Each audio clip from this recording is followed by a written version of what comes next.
Pavonine Books presents Hunters Unlucky by Abigail Hilton, narrated by Rish Outfield. Part 1. Storm. Chapter 1. Hunter's Moon. On the worst night of his life, Charter Elifery stood on the blood-red rock of a steep cliff trail and argued with an insane child. "There are ghosts up ahead," she whimpered, tucking her tail and crouching against the path. "I can smell them. Please, Charter, don't make me go, please." "Lircy, stop it." Charter planted all 4 hooves and used his teeth to drag her up by the back of the neck. They were both fairy shaft, but Charter was an adult, and Lircy was not yet a year old. He tried to be gentle, but he was shaking, and her skin felt as fragile as a bird's. He saw the outline of her ribs through thin fur as he released her, and he felt ashamed. When did she stop eating? 2 days ago? 4? Why didn't I notice? Charter himself had not eaten in 3 days, but he'd thought the foals were getting something. Between all the fighting, it was hard to remember to check. But I should have remembered. Coden had asked only 2 things when he left Charter in charge of the fairy shaft herd. Hold these caves and protect my daughter. I'm not doing so well on either count. Lircy was rocking back and forth, staring upward. "There's a jellyfish in the sky," she breathed. "That's the moon," said Charter wearily. "A bright, full hunter's moon. And this night belongs to hunters. Lircy, please get up." He decided to risk the truth, a little of it at least. "One of your father's friends came back to the caves this evening. He was dying. He told us that your father—" Lircy was staring at him so intently now, with her sea-gray eyes, Coden's eyes, that Charter had to look away. "He's dead, isn't he?" she whispered. "Probably." "No," said Charter. "I mean, he may have hidden somewhere. He's good at hiding, your father. But I don't know how much longer we can hold the caves. And I think the Krisha will hurt you if they overrun us. I think our cove wants a surrender, not an extinction. But you're the last of Coden's foals, and he'll see you as a focal point for further rebellion. He'll kill you." Lircy's eyes searched his face. "So I am taking you to Keisha," continued Charter. "You remember Keisha, don't you?" Lircy cocked her head. "The big white snake that sings?" "Yes." Charter felt a measure of relief. She was making more sense than she had at any previous point in the evening.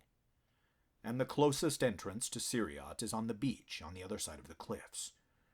We just have to get there. You can do that, can't you?" Lircy considered. "Will Mother be there?" Charter could have howled in frustration. Will she never stop asking that? "No. You saw her die, don't you remember? Your mother cannot be there. Now come on." He was immensely relieved when she trotted after him again, though her moment of lucidity seemed to have evaporated. "The jellyfish is singing," she told him. "Of course," mumbled Charter as he tried to make her move faster. "It's singing to the ghosts," said Lircy. "Whose ghosts?" asked Charter. "Not your mother's, obviously. I can't get you to remember that she's dead." Lircy made a show of squinting at the top of the cliff. "They look like us," she said at last, and Charter felt a chill. "I think they're our ghosts, Charter." The hunter's moon was sinking down the western sky, throwing the trail into shadow by the time Charter and Lircy reached the cliff top. Lircy was crowding closely against him, wide-eyed. Charter did not dare ask what she thought she saw.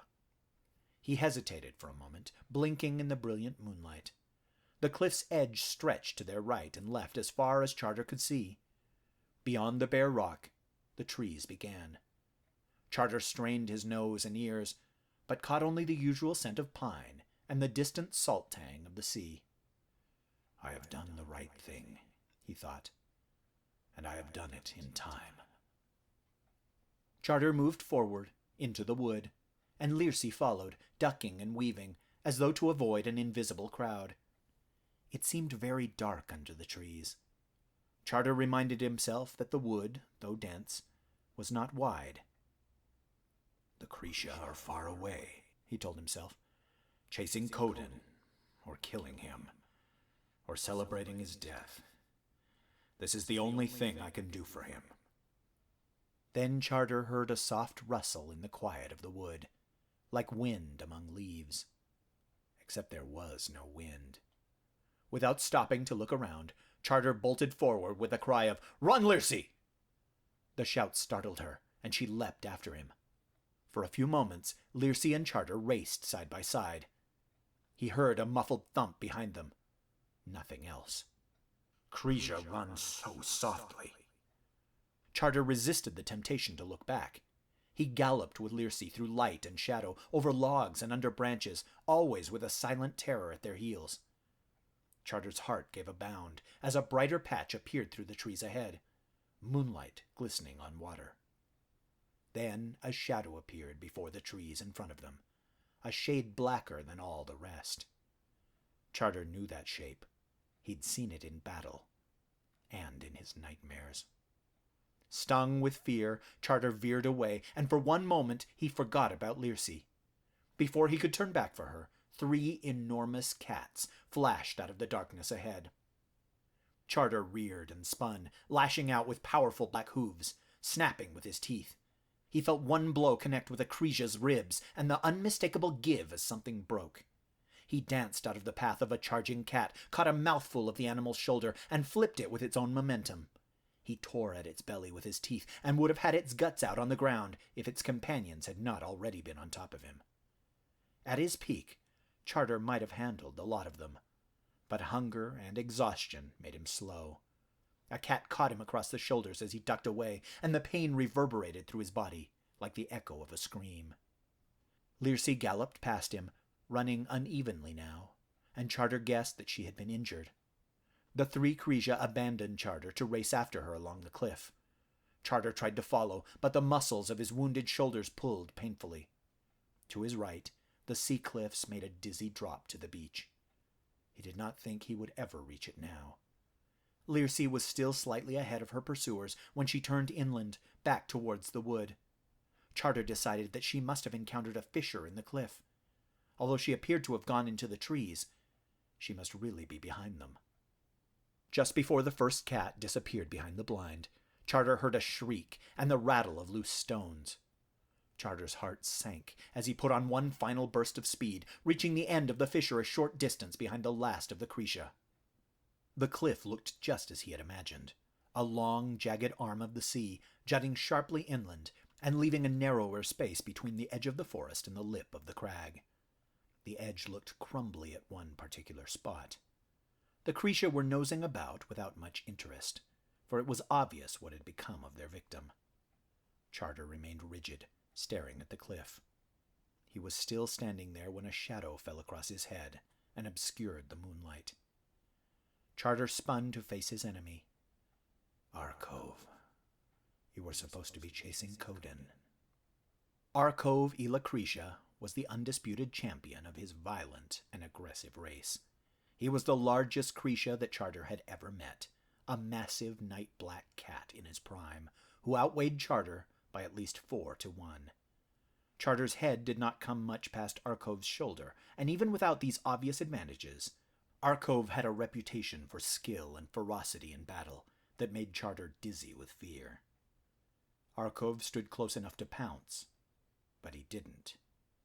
Charter felt numb with his injuries and the loss of the foal he had sworn to protect. It's over. He stood his ground and steeled himself for death. Arkov sat down. He was so close that Charter could see the individual black whiskers. Charter Ilaferi, I had hoped to have a word with you this evening. Charter glared. He's playing. Begin the fight yourself. but he could not move. He was afraid to die, and hated himself for it. "The ferry shaft herd is crumbling," said Arcove, his deep voice so quiet it was almost a whisper. "Soon they will need a new leader." Charter should have seen it coming, but he hadn't. "No," he said weakly. "No what?"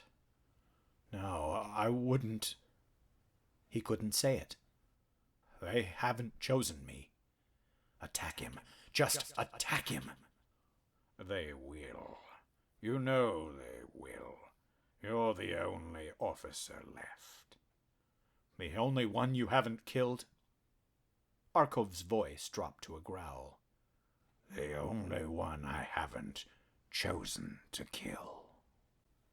Charter trembled. "Would you like to start by improving their lives, or by torturing them?" asked Arcove. "You would like to feed them, yes. You would like to tell them that their foals will see adulthood, knowing that they can wake up in the morning and find water to drink." I can't believe I'm having this conversation. I can't surrender the ferry shaft. Charter almost choked. They're not mine to give. Go to Coden with your vile proposals. You won't wait long for an answer. "That's true," said Arcove. "But it won't be true by tomorrow. The ferry shaft will need a new leader soon, and they will choose you, if you're there to be chosen."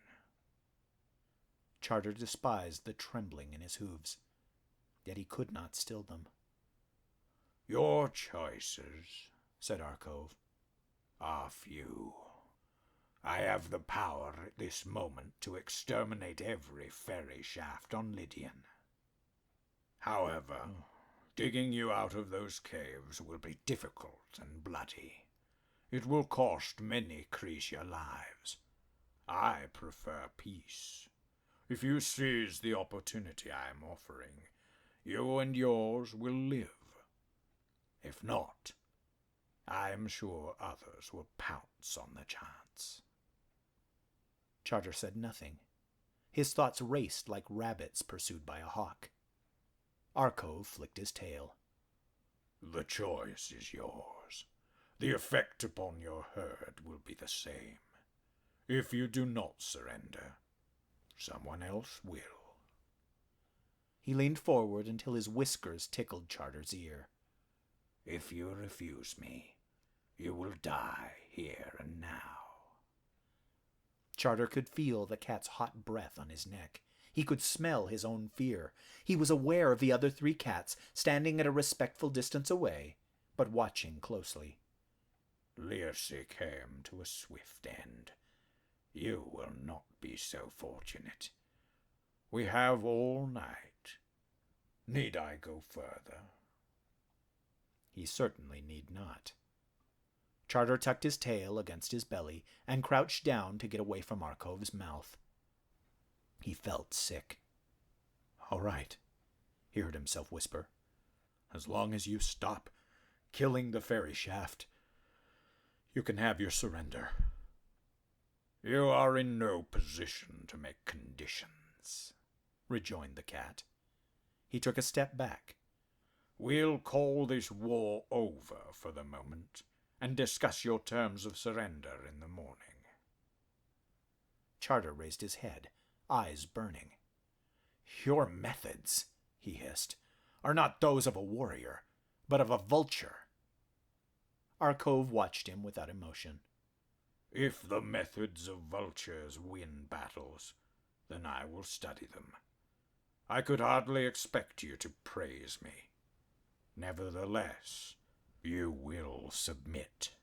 If you betray me, I promise that you will regret it every bit as much as you hate me." "I keep my promises," snarled Charter. Arcove sniffed. "A debatable contention. You'd best keep those you make to me, at least." The words stung, like salt water in a bleeding wound. Charter's gaze dropped. He's won. In every way. Charter remained on the cliff for some time after Arkov had gone. He could have returned to the ferry shaft herd, but the thought of trying to look them in the eyes repulsed him. He was trying to work out how he would give them the news when he heard the first sounds of commotion from the north, snarls and hisses of cats, and their voices shouting orders. Not so far away, Tourist Rock jutted against the yellow moon. It was the highest part of the cliff, and it hung not over the beach, but over the sea itself. Charter watched as two animals shot out of the wood into the open ground at the base of the rock. At first, he could not tell who or even what they were. Not until 3 more Cretia came out of the woods and forced them apart did Charter realize that one was a ferry shaft. Charter's breath caught. Then he was running. I have to help him. I can't. He stopped. His wounds were already beginning to pain him, and Tourist Rock was farther away than it looked under the brilliant hunter's moon. But I could reach it. Coden will hold them that long. Better to die fighting beside my king than to... He could almost hear Arkov's voice. You'd save no one and kill yourself. So, I will leave a friend to die alone? Charter paced, but he could already see the terrible shape of his choice. You've sold your honor. It's done. You're afraid of Arkov, and he knows it. He's kept you alive for this. Nevertheless, Charter kept walking. He did not run, but he continued towards Turris, sometimes stumbling, never taking his eyes off the fight. The 4 Cretia were holding Coden at bay, but he was making them pay for it. Charter thought he saw a Cretia body on the edge of the trees. 2 of those on their feet were limping badly. As Charter watched, Coden whipped around an attacker and chomped off most of his tail. The Cretia roared in pain and fury. Charter squinted. Halvery? He was Arkov's 3rd in command, and probably the one in charge of this clutter. He'll be seeing red after that. Loss of a tail was a particularly insulting injury, thought to signify cowardice and retreat, and Halvery was an arrogant creature. Is Coden trying to make them kill him? Charter was just close enough now to hear some of the shouted insults. What's the matter, Halvery? Coden snarled. Are the rocks too sharp for your tender paws? Are your claws trapped inside your feet? The ferry shaft slashed at a cat with his teeth, while deftly sending a small stone in Halvery's direction with a back hoof. Or are you infested with ticks? Are they sucking all the courage out of you, Halvery? They're not supposed to kill him, thought Charter. They're supposed to wait for Arkov. Charter felt a moment of sick vertigo as his surrender replayed in his head. Arkov knew this was about to happen. He was warning me not to interfere. Halvery roared. Soon he was slashing as savagely as his subordinates, but they made little progress. Coden was too quick, and they were getting in each other's way. Gradually, they all slowed, and then paused to pant and glare. Coden was lean and ragged. It was obvious that he'd been running from the Cretia for days. But he was not badly injured. Not yet.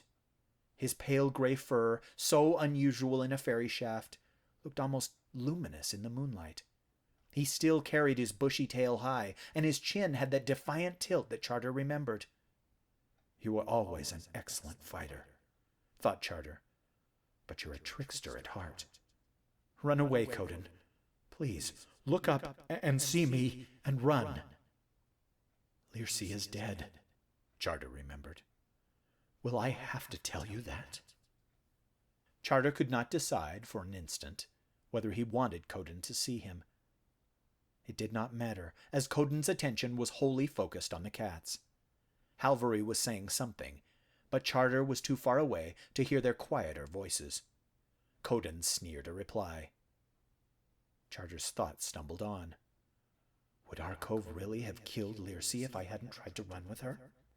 Would she have survived a surrender if I had just waited? What if Coden survives this fight? His mate is dead, most of his friends, and now the last of his foals. He was already half mad with grief, and now... Halvery and Coden looked like they were escalating to another engagement. Charter could tell from Halvery's posture that Coden was baiting him, and it was working. Do you want to die, Coden? And then, in a moment of brutal honesty, Charter asked himself, do I want you to die? Charter caught a ripple of movement on the edge of the trees beyond the combatants. He blinked. The moonlight caught the glint of eyes, and he could see a roiling of twitching, pacing movement in the shadows. The rest of the Cretia had arrived. Too late to run. But not too late for me to redeem myself. Coden shouldn't have to die alone. Charter started walking again, more slowly this time. He felt as though he were struggling through deep mud. He could not quite catch his breath. Arcove emerged from the trees. He looked like a piece of the midnight sky against the red rock. He said something to Halvery, who hung his head and stepped back. Coden stood his ground, bristling. They spoke to each other. Charter heard the bass rumble of Arcove's implacable growl and the crackle of Coden's contempt, but he could not catch the words. He didn't really need to. Arcove is going to fight him one-on-one, thought Charter, with a degree of admiration. He'd never heard of a Cretia hunt ending this way. Single combat was a courtesy cats reserved for each other, not for Fairy Shaft. And with all the other Cretia watching, this is how they choose kings. It was probably the greatest compliment Arcove could pay to a rival, but it only felt like torture to Charter. Why am I still standing here? I should be there. I should be beside Coden. I should. Arcove and Coden leapt at each other. The fight was not long, but it was impressive. Charter had known that Coden was quick and that he could be clever when tackling larger enemies. But, exhausted as he must be, Charter would never have expected Coden to hold his own in a fight against Arcove. There was a moment when they came together in the air, and Coden landed such a solid blow to Arcove's chest that Charter thought it might stun the cat long enough for Coden to open a vital vein. Arcove did stagger when he hit the ground, and Coden did kick him in the face hard enough to bloody his nose. But then that enormous mouth opened, Arcove's white teeth flashed, and the cat was up again. This fight could have only one outcome. A time came when Coden did not leap away quickly enough. Arcove's claws caught him under the belly and flipped him. Crimson stains began to soak through his pale fur. A moment later, Coden slipped in his own blood. Arcove's teeth locked in the elbow of his left foreleg, ripped the tendon, and crippled the leg.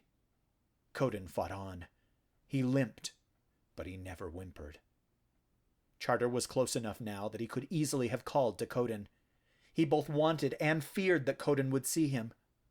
You are my king. Tell me what to do. Please, please. My king, but also my friend, thought Charter. My king, but also... He remembered the day Coden had been born to one of his brightest counselors. He remembered watching Coden grow up, always a step ahead of the other foals, always with grander ideas. Coden had made friends with Telshes and Curbs and Eliary. He'd wanted to explore the island to its heights and depths. He'd wanted to wander the seas and learn the secrets of the humans. He'd wanted so much more than ruling the Fairy Shaft. But I talked him into it, thought Charter, because I thought he could win this war. So young and so full of ideas. And he almost did win. Almost. But instead, the war just broke his heart. And now Arcove is going to break the rest of him. Charter realized that he must have made a noise, because Halvery turned suddenly and looked directly at him. Charter froze and waited. He felt terror and immense relief. This is the right place for me to die, But then Halvery turned away and looked back towards the fight. Charter felt as though someone had kicked him in the belly. They've got orders not to kill me. Arkov is that certain of my cooperation. For just a moment, fury overcame Charter's terror and inertia, and he picked up his pace. He did not, however, walk closer to the crowd of Krisha. Instead, he angled along the edge of the cliff into the long shadow cast by Turris Rock. He could not see as much of the fight from this angle, but he was physically closer to the combatants. He could hear them better, and he had an insane idea of calling to Coden, begging him to run. He might still get away. If he really wanted to, I could help him reach Siriot, save him instead of Lirsi.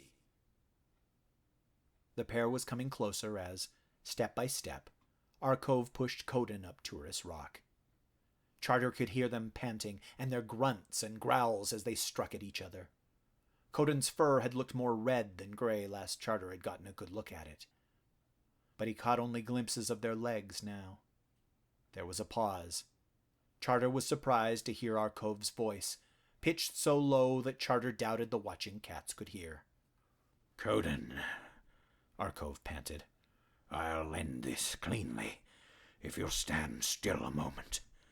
There are those watching who do not wish to see you die in pieces, and this is the only gift I can give. You'd like that, spat Coden. My tail to wave under the noses of the other fairy shaft? A trophy for your den. You know that's not true. It doesn't have to end this way. Charter drew in his breath to shout, but hesitated. Arkov's words surprised him, but more than that, the timbre of Arkov's voice had completely changed. Even Coden sounded different, less defiant, more tired, and more bitter.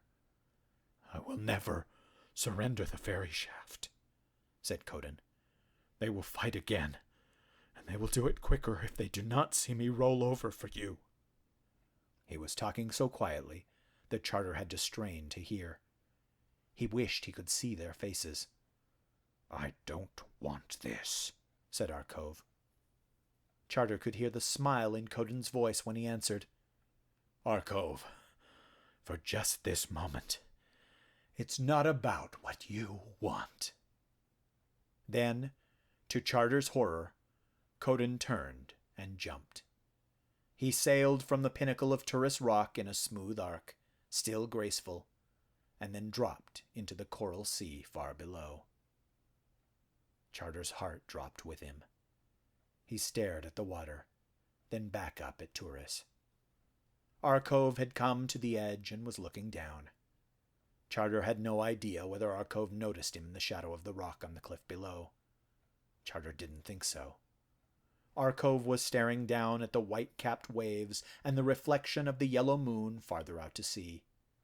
His face had an expression that Charter had not expected and could not interpret.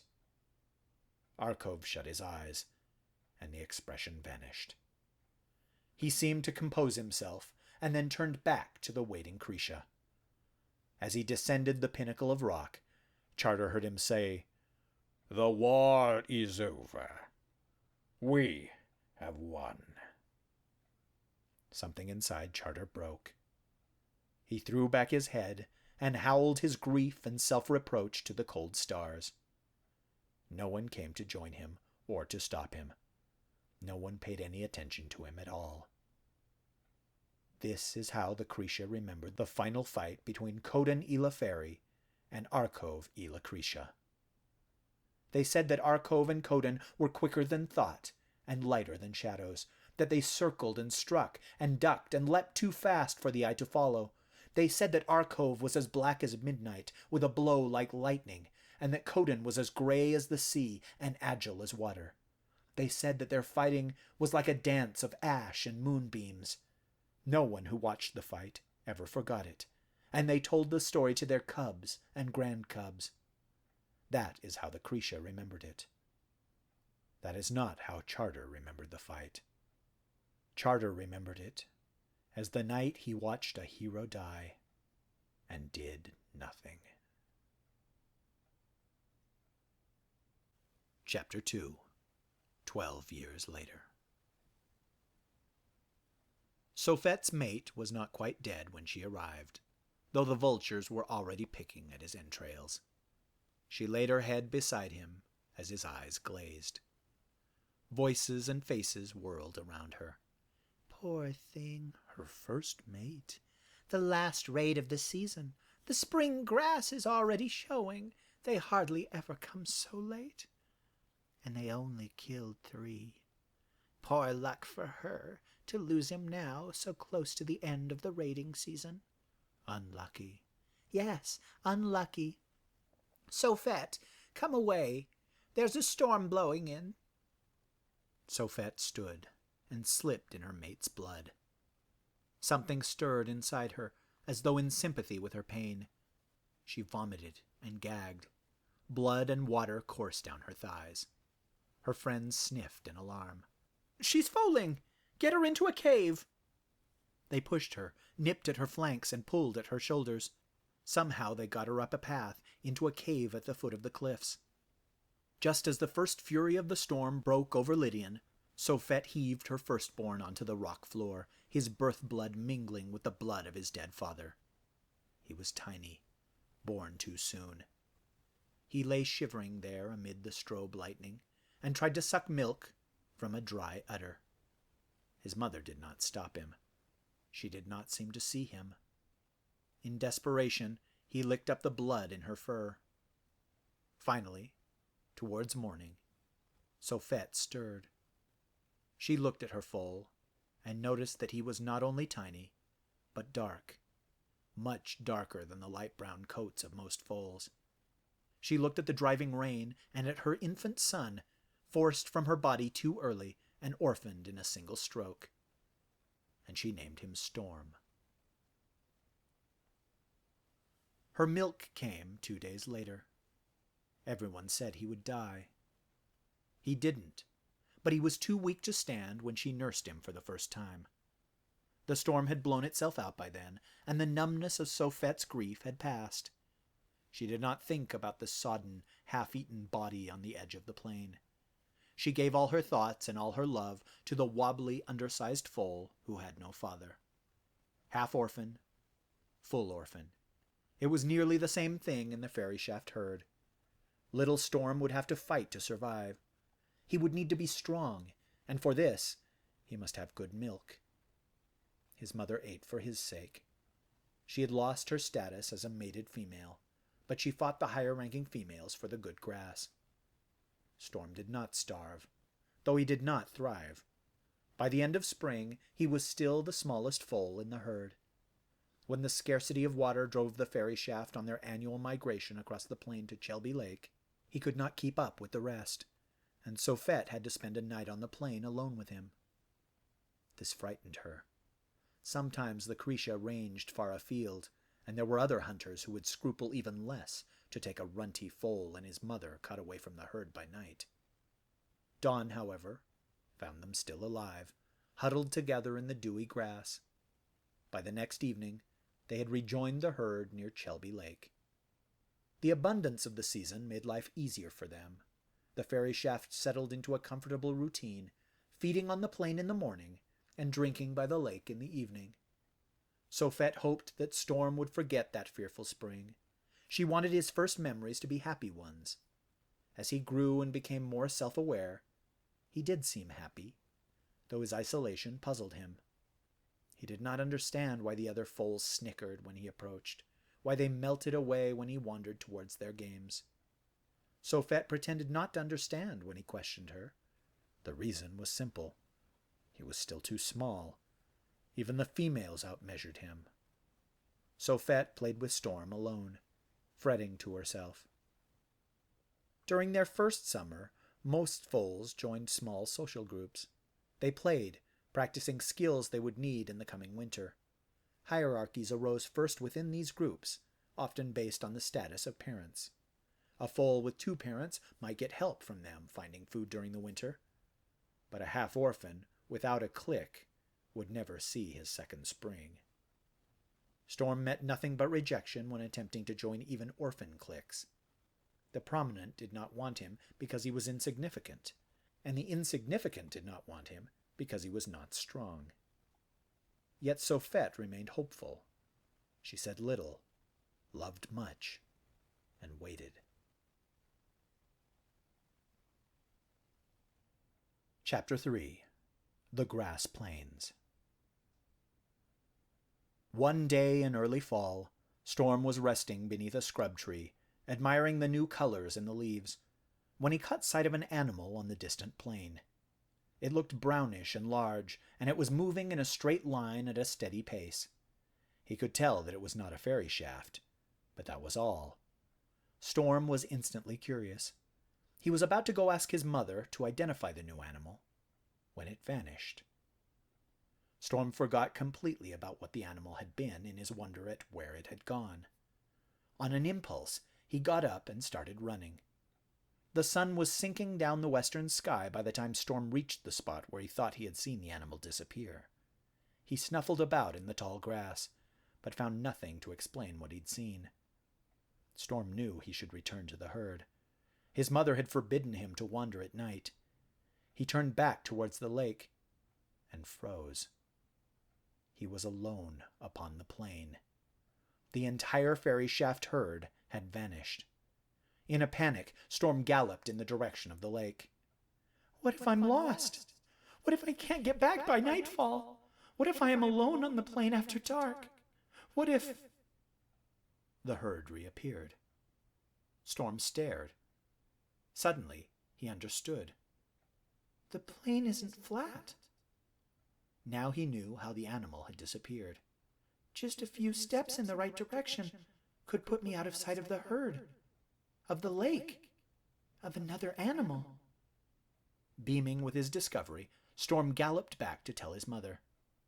However, Sophet did not share his enthusiasm.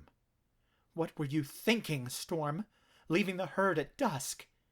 She snuffled all over him to make sure he wasn't hurt, then nipped hard at his ear. Never do that again. Do you understand? Never!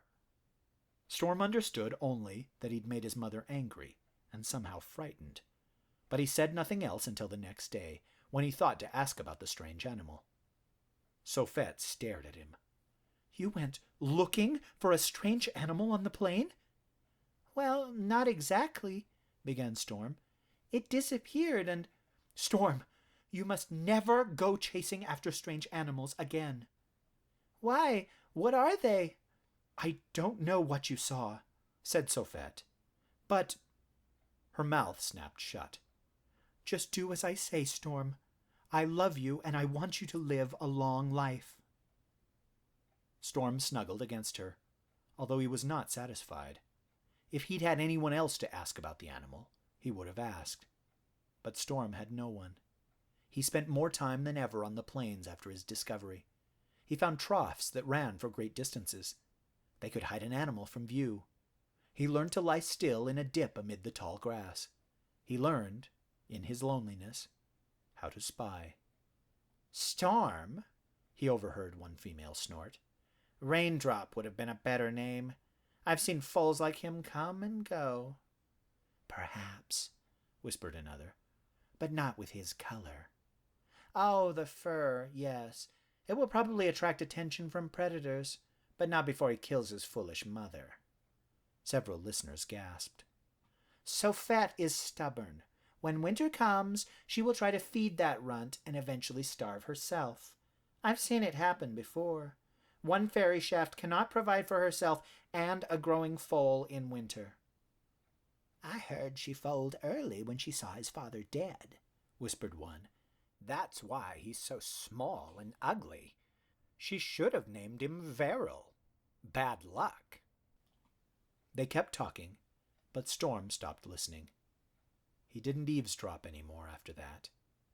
He didn't listen to the other fairy shaft much at all. Chapter 4. Pathar. Near evening of each day, the herd traveled to Chelby Lake to drink. The fairy shaft were in their best spirits then, They told stories, gossiped, and played. Storm watched the other foals, hoping someone would invite him to join in.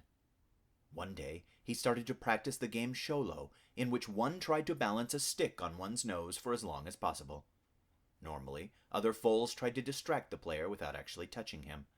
Storm didn't have anyone to distract him, so he walked along the muddy bank of the lake, balancing his stick. He hoped the others would see and be impressed, but they ignored him. A few days later, he slipped while engaging in his solitary pastime, and toppled into the water. It was deeper than he'd expected, and for one panicked moment, he didn't know which way was up. Then something grasped him by the back of the neck and hauled him to the bank. Storm looked up, dripping and trembling. He saw a male named Pathar, the most ancient fairy shaft in the herd, with fur more white than brown. Storm had often sat where he thought no one noticed him, listening to Pathar's stories. "Your instincts are fine, but your stroke is all wrong," said Pathar. "Keep your head up. Move your legs like you're walking. Don't panic. Go on. Let's see you do it." But, Storm stammered. I've never swum.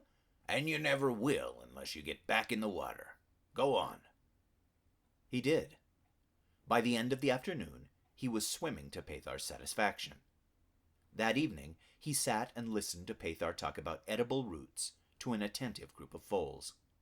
None of them looked at Storm, but Pathar acknowledged him and even quizzed him afterwards. Storm had no idea why a prominent elder had taken an interest in him, but he was determined not to lose Pathar's attention. Sophet seemed just as confused, but pleased. be polite to him, Storm. Do everything he says. He can teach you things that I can't. Storm was delighted to have someone else to talk to, even if Pathar did snap at him and occasionally ignored him for days.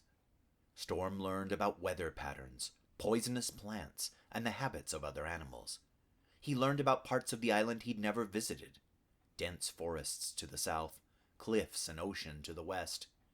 Pathar answered all of Storm's questions until one day when Storm asked about Kui Island. Kui was a hump of wooded land in Chelby Lake.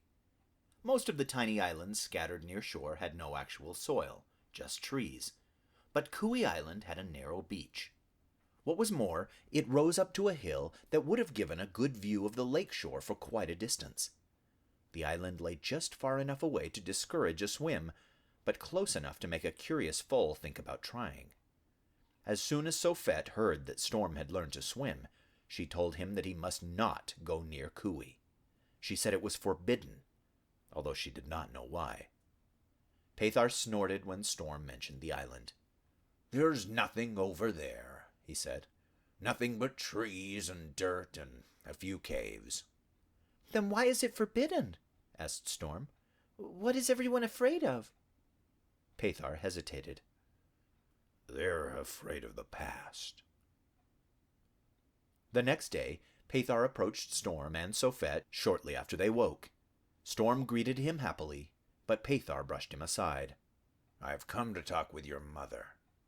Sophet seemed startled, but she followed Pathar some distance away, where the two spoke in low voices. Storm felt he would die of curiosity before they returned. "Your mother is willing for you to spend the day with me, away from the herd," Pathar told him. "Come." Storm followed Pathar, glancing over his shoulder at his mother. She smiled, but he thought she looked unhappy. Pathar, where are we going? "To Groth." What is Groth? Pathar didn't answer. Storm felt pleased to be on an adventure, even a mysterious one. Morning sunlight streamed over the plain as the two ferry shaft moved north along the edge of Chelby Wood. The breeze smelled of dew-soaked earth and grass. They saw groups of ferry shaft at first, some still sleeping, but soon they left the herd behind. Twice they startled deer as large as themselves. They bounded away through the long grasses, putting birds and insects to flight. The day was clear, and Storm could see far away across the plain. He even saw the outline of the red cliffs off to their left. Sophet had told him that the herd would move there for winter. In the misty distance ahead, a mountain stood up against the sky. Between themselves and the mountain, Storm saw a dark border that might have been woodland. They stopped often to rest. Storm had never traveled all day, and he grew tired. Pathar grumbled under his breath. A fine pair we make, too old and too young, but maybe not too stupid. What are you talking about? Asked Storm. Do you smell anything? Asked Pathar in his abrupt way. No. Storm stopped. Yes. He did smell something. Sweet, alluring, yet a deep, instinctive fear stirred in his gut. What is it? He whispered. It is Groth, said Pathar in a low voice.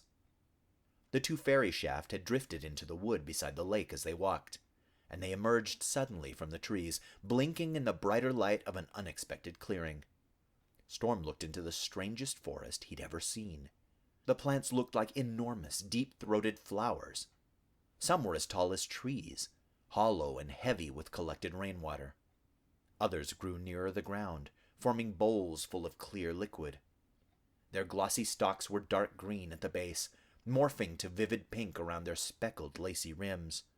Some looked very old, with thick, woody bases, while others were delicate and young with more vivid colors. Storm could see no other types of plants in the strange woodland. The ground was thick with the decaying remains of their boles. Pathar strolled, unperturbed, along the edge of the forest. Groth eats things. Storm trotted beside him. Things? Mostly birds and small animals. They crawl into the bowls, drown, decay, and are absorbed. Storm shuddered. Why don't the birds and animals climb out before they drown? Because, said Pathar, the water in their bowls is sweet with sap. Some say the sap is poison, that it causes insanity or sleep. Pathar examined one of the bowls critically. It is also said that those who drink will dream the future. Pathar bent and drank. Chapter 5. Dream the Future. Storm spent a sleepless night beside Pathar in Chelby Wood. If I die, Pathar whispered, you must follow the edge of the lake back to the herd. Why did you do it? Whispered Storm. Why? Pathar didn't answer.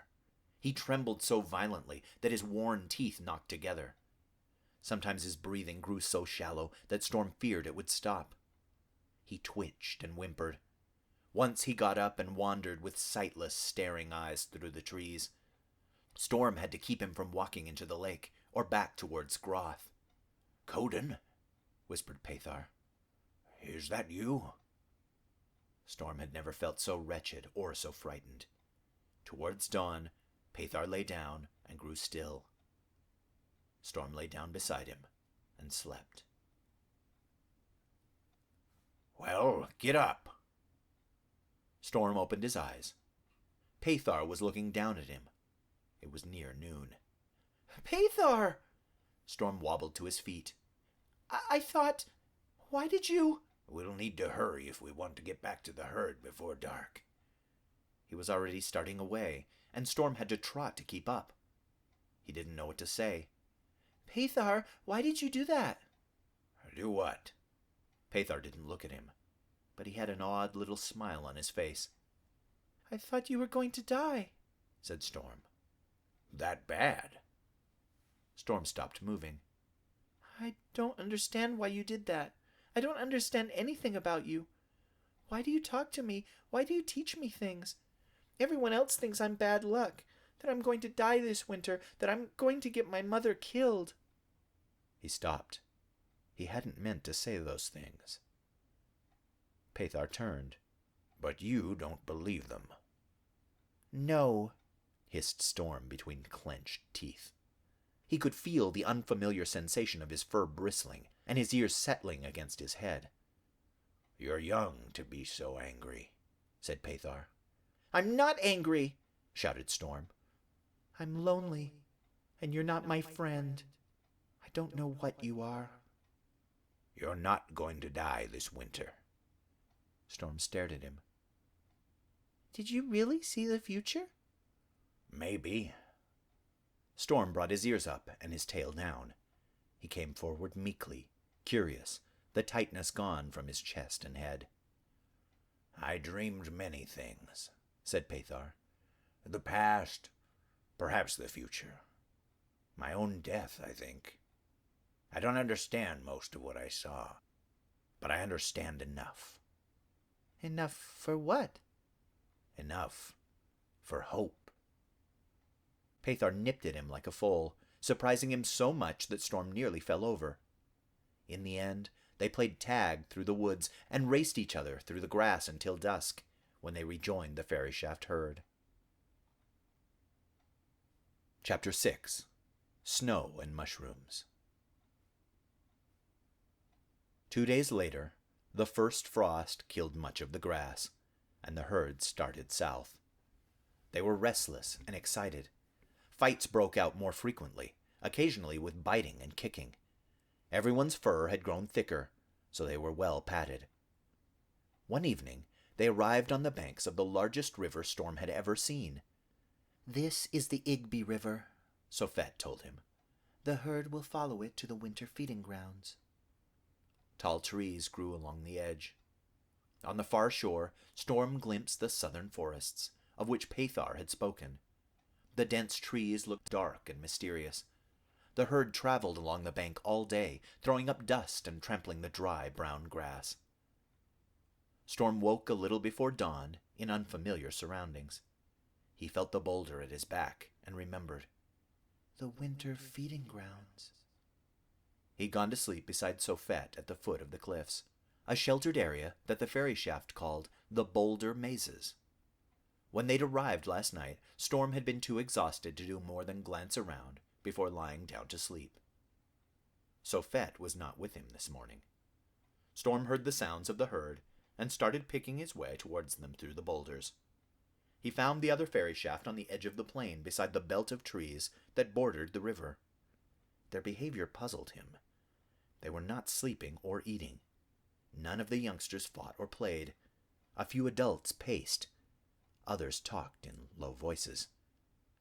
"Storm!" He turned to see Sophet coming towards him with a relieved expression. "What's happening, Mother?"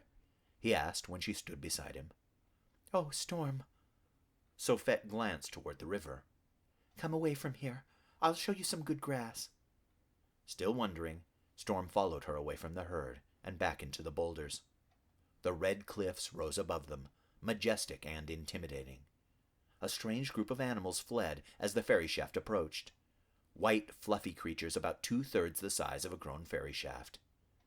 "Those are sheep," Sophet told him. "Some fairy shaft eat them in winter, but they are hard to catch."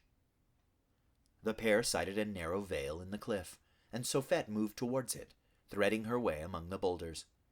They found a grassy space, sheltered from frost and fed by a tiny spring. Storm and Sophet fed for a time without speaking. Finally, Storm said, "Mother, what's happening back there?" "A conference. It happens every year." "Who?" "Storm. Do you remember when you were little, how I used to find mushrooms for you? You wanted to find them yourself, but you were too young. You would have eaten the poisonous ones. Eventually, I taught you which ones were right to eat. Then I wouldn't find mushrooms for you anymore, and you had to find them yourself. It was nicer when I did all the work for you, but once you knew, you could never go back. This conference and what it represents, it's like the mushrooms. Do you understand?" Storm only understood that his mother would answer no more questions. He meant to ask Pathar about the conference, but did not see him that day. In the meantime, the winter feeding grounds were an interesting place. Sophet forbade Storm to climb the cliffs or to cross the river, but otherwise he had more freedom than ever before. He was particularly fascinated by the caves. Some had large, open mouths, and Fairy Shaft used them for shelter. Others had small, black openings that connected to winding tunnels. During the first few days at the cliffs, Storm could not muster enough courage to do more than stare timidly into their depths. The first snow delighted Storm, even though Sofette warned him that it meant the beginning of hunger. They slept in the caves and emerged each morning to heavier layers of white. Then, one night, the river froze, and a nightmare began. Chapter 7. Horror. Storm woke to a world of glistening ice. The snow had transformed boulders into giant mushrooms, trees into knobby skeletons, and the plain into a white desert of silver sand. As he emerged from his cave, he saw a group of foals heading towards the river. They seemed excited, and Storm followed them. The river was solid. Ice had choked the banks for days, but now the river was hard enough to walk on. One 2-year-old foal gave a whoop of glee and called to his friends, "Look, everyone, the river's frozen! Come out and play!" Storm watched in amazement as the foal floundered for a moment, but finally got his balance. He was soon joined by his companions, who slid and capered on the ice. The sun was well up now, and most of the ferry shaft had gathered along the northern shore. The adults were heavier and less resilient than their offspring, and most preferred to watch from the bank. The bravest foals had found a hill from which they could slide down onto the ice. Storm joined in the fun. In their excitement, several of the other foals even spoke to him or laughed with him when they bumped into each other. The oldest foals played games of skating tag farther out from the bank. They flew back and forth as though on wings. Storm watched, enchanted. He tried to imitate their movements, but his legs kept coasting out from under him. He watched the games of ice tag and laughed and pranced and called encouragement to the fastest foals. He forgot everything else. He even forgot to be angry for all the times they'd made him feel like an outcast. Storm thought this was the most fun he'd ever had, perhaps the best day of his life. Then someone screamed. Not a laughing scream, but a strangled cry of fear. Storm heard someone whisper, "Krisha." He turned to see a number of large animals emerging from the trees on the opposite side of the river. They were about the height of a ferry shaft, but heavier and longer. They looked like a larger version of the Uris he'd seen in Chelby Wood, small, shy cats that hunted rodents and birds. These new animals resembled the Uri only in form. They were neither small nor shy. For a moment, both Krisha and Ferry Shaft seemed as frozen as the ice on which they stood. Then every ferry shaft on the river made a dash for the northern bank. Storm ran with them, spurred by the smell of their fear. The cats soon reached the stragglers and wove a line through the terrified animals, separating a few from the herd. They chased the whole group to the northern bank, where they picked up several adults. The cats then herded their selections back onto the river. By sheer luck, Storm happened to be toward the center of the fleeing ferry shaft, and he was not chosen. The cats showed no further interest in the rest of the herd. They paced around their victims for a moment, their movements light and quick. Storm saw 8 cats and at least 20 ferry shaft on the ice. The ferry shaft stood trembling, eyes dark with terror. Finally, one foal sprang towards the bank, crying, "Mother!" A Krisha pursued her. His long legs covered the distance easily, and for a moment he loped alongside her. Just before she reached the bank, he snapped her up in his jaws, and her scream ended abruptly in a flail of legs and bushy tail, as the cat shook her and then tossed her into the air.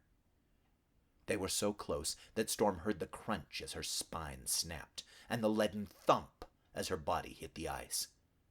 The ugly sight seared into his brain, the unnatural sprawl of legs, her tiny body, so recently in motion, now so terribly still. Storm thought that he should run, fast and far, and never stop. Yet he could not tear his eyes from the river. Not until the last ferry shaft on the ice lay dead did Storm remember the rest of the herd. He glanced around in panic, fearing that they had fled, leaving him alone with these monsters. Storm was relieved to see the herd still scattered throughout the belt of trees. Then he blinked. Some of the adults were feeding along the forest's edge. Their indifference shocked and sickened him. "Can no one else hear what I hear, and see what I see?" But no. Looking more closely, he saw foals like himself, transfixed with horror. He watched an adult male tear a mouthful of frozen grass from the earth, root and all. He did not bother to shake the dirt out before he chewed. Storm could hear the grains of sand grinding between the adult's teeth. He chewed until blood trickled down his chin, eyes staring straight ahead. When the Krisha had finished, they ate a little, made noises that meant nothing to Storm, and finally trooped back into the forest. They did not consume more than 1/10 of the creatures they had slaughtered, and soon large black birds began to sail from the sky to pick at the dead. As the vultures gathered, the fairy shaft finally drifted away. At the edge of the trees, Storm found his mother. They said nothing, but met each other's eyes evenly, sharing at last the wretched knowledge of an ugly secret. Then Sofette gently embraced Storm with her neck, and he buried his trembling head in her soft fur. That evening, the sun went down in a sea of crimson and gold, and the sight should have been beautiful. But to Storm, it seemed that all the world melted in shades of red, and that the dusky rocks were bathed in blood. Chapter 8. Why? 3 days later, Storm found Pathar by a stream along the boulders. He was sure that the old fairy shaft had been avoiding him. "Why?" Storm demanded, without even a greeting. He'd never been so rude to his teacher. He half expected Pathar to walk away without speaking, but Pathar answered mildly. "Why is such a big question?" "You know what I'm talking about. Why did it happen? Why did no one tell me it would happen? Why will no one talk to me about it?" He'd been trying to talk to Sofette, but she only shushed him, and he'd noticed that his attempts drew uneasy looks from any fairy shaft within earshot. In vain, he hid near gossipy groups, hoping for some insight, but they continued their usual round of speculation about mating, the progress of various foals, and likely locations of the best grass in winter. To his astonishment, no one seemed to be talking about the killings. Pathar sighed. "We don't talk about that. What good would it do?" "The cats." "They're called Krisha." "The Krisha." Storm rolled the word around on his tongue.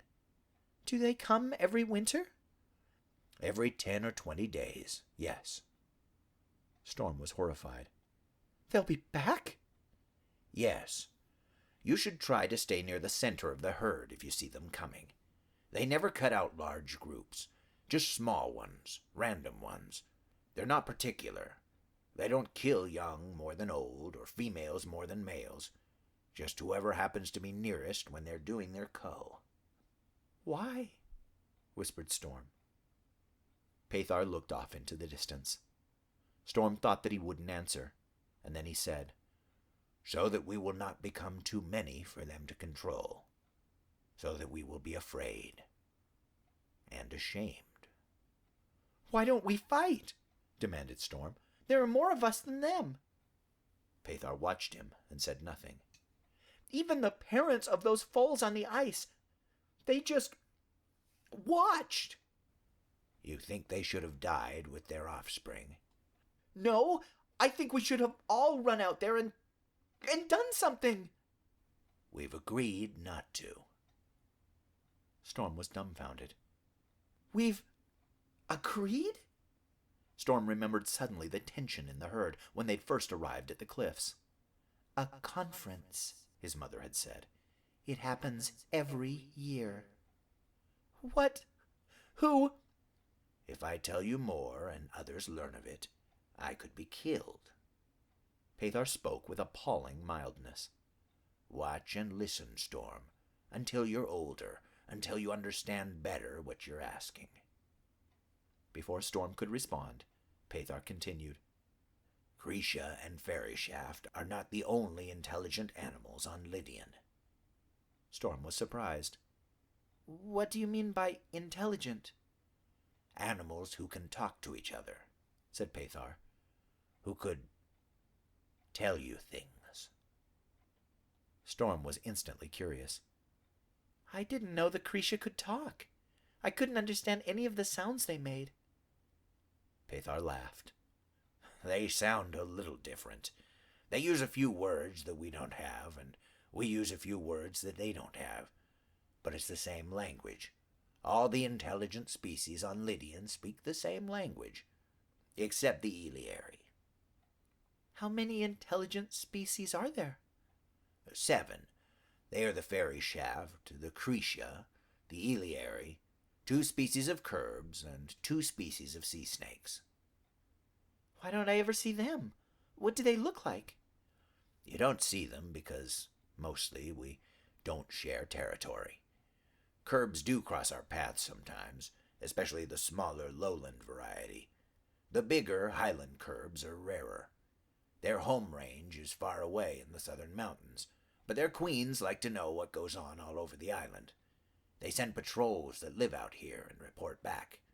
Highland and lowland packs fight with each other in the mountains, and they'll fight out here, too. They look a little like foxes, but are about the size of the cliff sheep. That's mostly what they eat. Curbs are not dangerous to fairy shaft in groups, but they will attack lone individuals, the injured or the young. That's one reason you should not travel far from the herd alone. As for the other intelligent species, the Eliari are huge eagles that live on the great mountain in the north. And of course, you've seen the Krisha. They live in the southern forests, which they call Leashwood. What about the sea snakes? Pathar hesitated. They live in the ocean and on the beach, as well as in some of the caves. The 2 species are called Telshis and Lishtis. Pathar stopped suddenly. Storm followed his gaze across the stream to a large, dark red fairy shaft, who sat watching them in the shadow of a boulder. Storm wondered how long he'd been sitting there. When Storm glanced back to Pathar, he could have sworn that the old fairy shaft looked guilty. The stranger gave a twitch of his head, and Pathar rose. Who's that? Whispered Storm. Pathar spoke without expression. Charter, our herd leader. He gave a quick, irritated flick of his ears. Does your mother teach you nothing? Storm felt embarrassed and looked at the ground. When he looked up again, Pathar had crossed the stream and stood talking to Charter, who never took his eyes off Storm. Storm felt simultaneously uncomfortable and annoyed. He stared insolently back. At last, Pathar returned. Storm thought he'd never looked older or more tired. I have to go. I apologize if anything I've said has upset you, Storm. Sometimes age doesn't make us wise. Before Storm could think of anything to say, Pathar turned, splashed through the shallow stream, and rejoined Charter. They walked away, talking softly and not looking back. Chapter 9. To Bend and Not Break. Storm tried to get Pathar to return to the subject of intelligent species on several occasions. Which ones might talk to him about the Krisha? None of the species Pathar had listed sounded safe or friendly. Pathar, however, had become evasive. He would talk only of survival skills, a subject that concerned Storm more and more as winter deepened. Grass became scarce. Storm had to paw through snowdrifts to get at the frozen stems. Sometimes he dug laboriously through the frozen surface, only to find the ground scraped bare beneath. Hunger became a constant specter. Storm ate tree bark, evergreen leaves, roots, anything within reach. He learned to hunt rock rats and rabbits. He learned how to find frogs and turtles in their winter burrows and to stalk mice in their snowy runways. Meanwhile, the fairy shaft ranged back and forth along the foot of the red cliffs, eating as they went and traveling on when there was nothing left. As Pathar had predicted, the cats returned at regular intervals. They never killed more than a few animals, but the brutality of the killings made these deaths seem worse than those of the fairy shaft who died of cold or hunger. However, Knowing the pattern of the killings gave Storm a degree of security. Krisha like to kill us in groups, he reasoned. They don't kill for food, so why should they attack a small, lone ferry shaft? Storm had reason to hope he was right, because he was wandering farther on his own, both for food and for sport. Sofette did not try to stop him. She had joined a group of other adult females. They were not entirely friendly to Storm, although Sofette tried to cover for their rudeness. Whenever Storm spent more than a day with Sofette, she tried to give him food, which he knew she could not afford. So he kept away. Storm still enjoyed playing on the ice. The Igby provided the best sport because of its size and smoothness, and Storm occasionally made all-day excursions to the river, following groups of foals whenever possible. He would have liked to play with them, but he was never invited. The river helped Storm forget his troubles. The wind hit his face, the ice fled beneath his hooves, and he flew like a leaf before the wind. He was particularly fond of his ability to change directions quickly, a skill which Pathar had assured him was more valuable than speed. Rabbits don't escape hawks by being faster, Pathar told him. They don't outrun, they outmaneuver. As the grass grew more difficult to find, Storm turned ever more to small animals as his mainstay.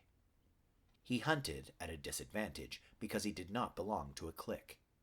Cliques of foals hunted together and shared food. Lone hunters had to work harder.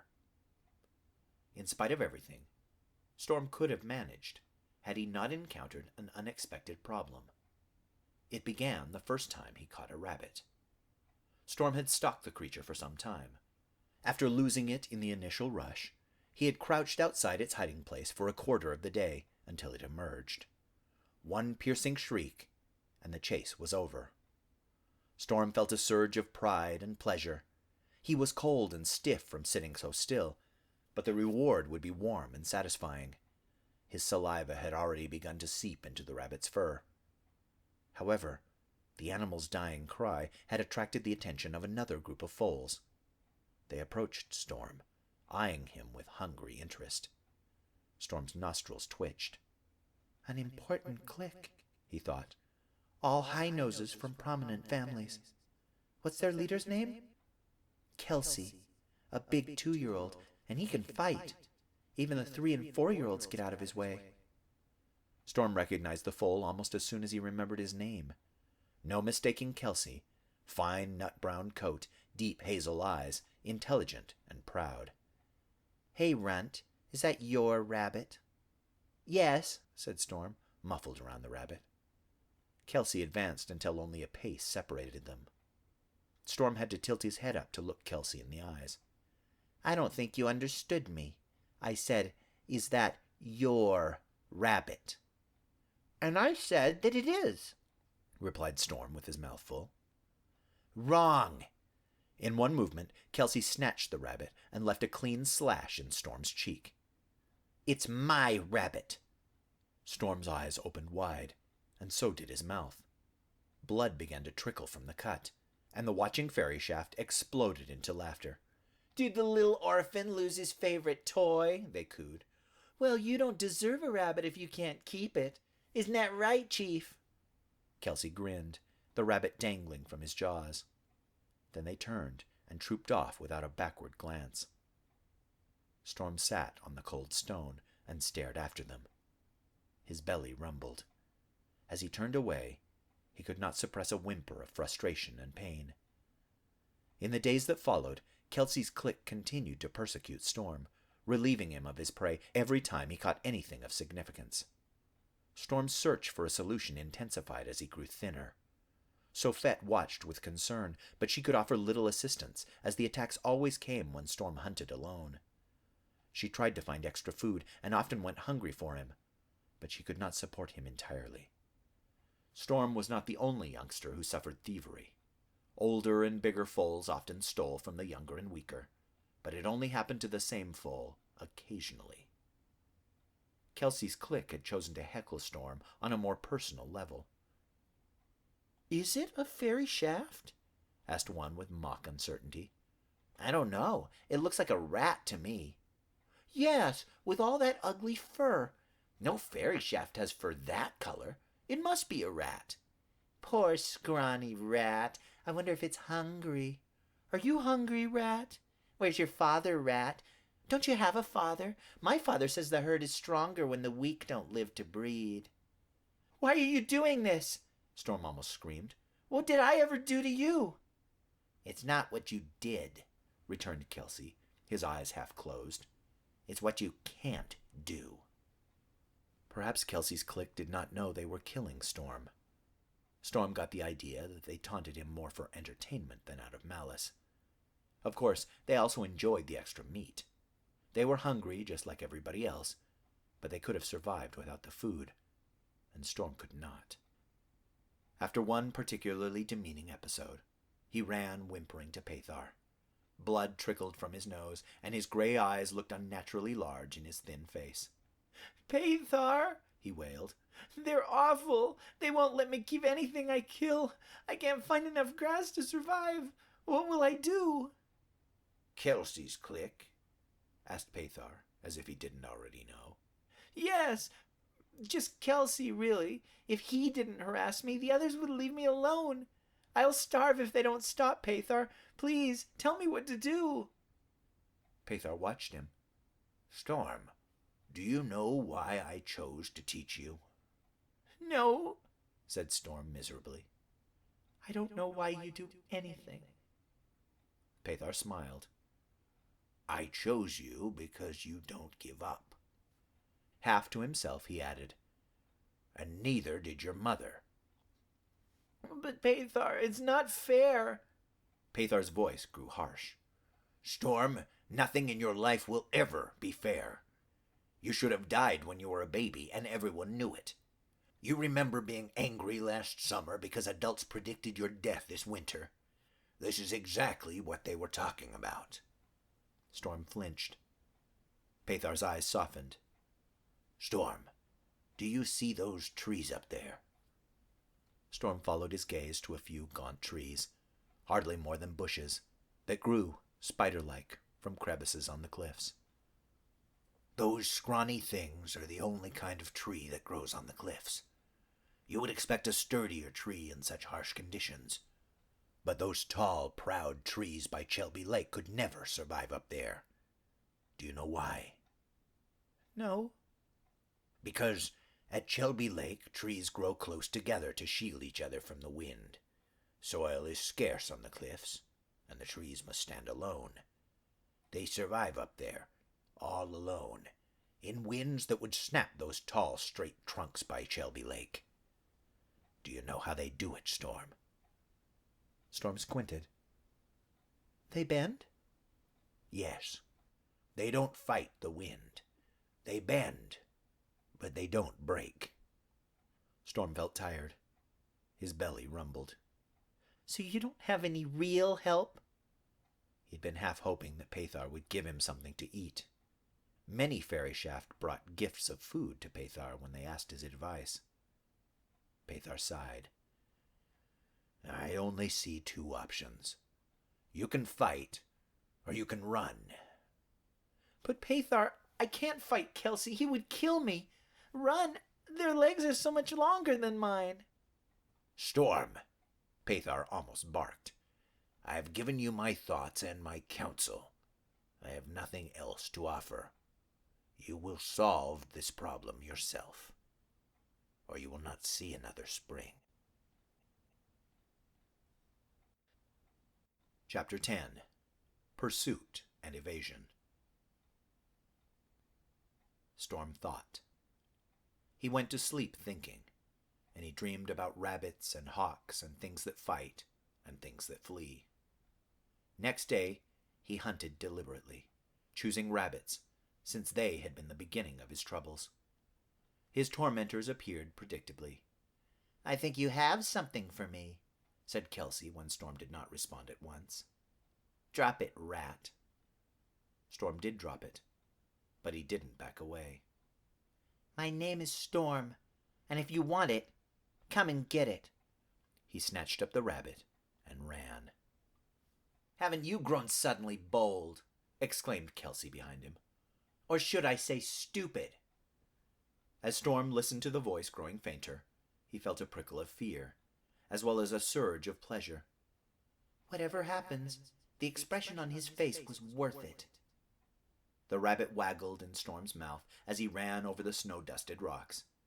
He could hear his pursuers, their hoofbeats clattering. They were not far behind him, but they were behind and out of sight. Storm assumed he was getting away. Not until he raced around a rock and came face to face with Kelsey did Storm realize his mistake. He made a dodge that would have certainly been unsuccessful. Fortunately for him, the rest of Kelsey's clique galloped around the rock at that precise moment and collided with their leader.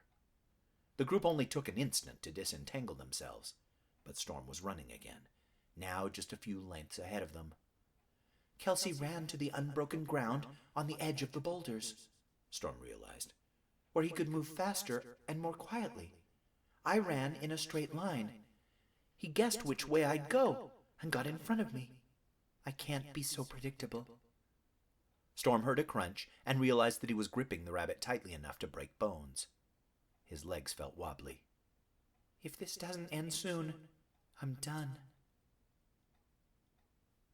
Meanwhile, Kelsey was berating himself for not being quicker. He thought of how foolish he would feel if stories went round that he'd been outrun by a lone runt with no fighting experience. Then Storm disappeared behind a boulder that Kelsey recognized. Len, you and those others go around, and I'll take these 5 straight through. Storm had entered a short slot canyon. Kelsey planned to send one group of foals to the opposite end of the passage, and another through the front, trapping their prey in the middle. Kelsey's eyes widened in surprise when he charged the length of the slot and slid to a stop. His friends swore that Storm had not left from their end, and no fairy shaft foal could have jumped over the high walls. Arguments erupted, and everyone accused everyone else so fiercely that Kelsey thought they might fight. Listen to me, he barked. No one made a mistake. If that foal did not leave by either end of the canyon, then he must still be inside. How many places can he hide? So the clique stopped fighting and spread out to search. Before long, they were scouring the thorn bushes that grew thick along one wall of the passage. He must be in there, Kelsey. Like you said, how many places could he go? But I went through that whole section already, argued another. It's not deep. Here's the answer to your riddle, called Kelsey, who had left them and begun poking among the thorns. The foals gathered around him. Kelsey stood in front of a hole in the rock, hardly bigger than a fox's den. The thorns had overgrown it, but a faint trail of beaten branches revealed that some animal had been coming and going recently, prying back the thorns to get inside. Kelsey stared into the darkness. Well, he said after a moment's dismal silence, I suppose we weren't so far off when we called him a rat.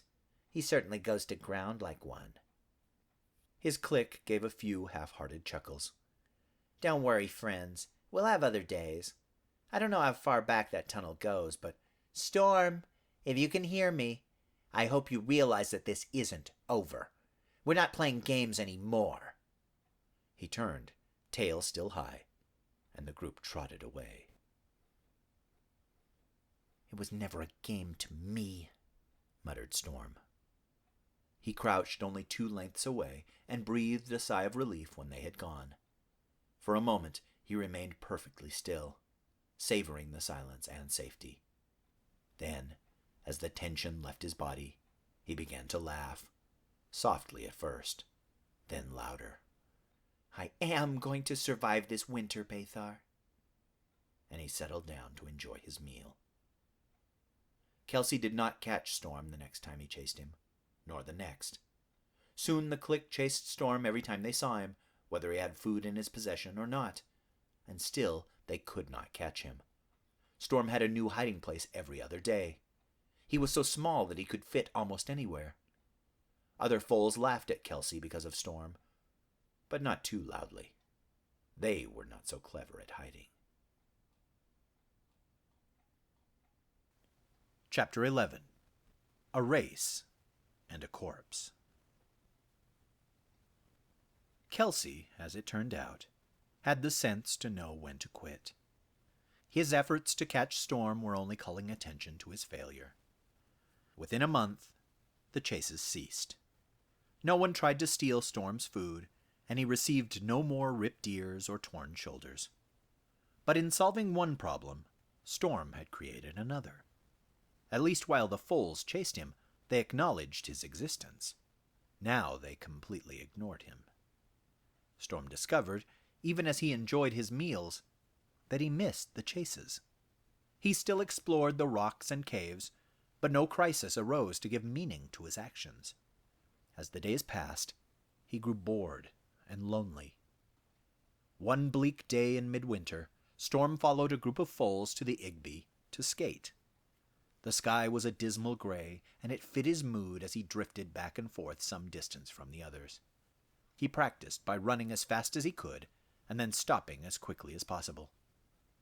He became so preoccupied with his efforts that he did not notice a light brown male of about his own age, who glided by with increasing frequency and finally stopped to watch him.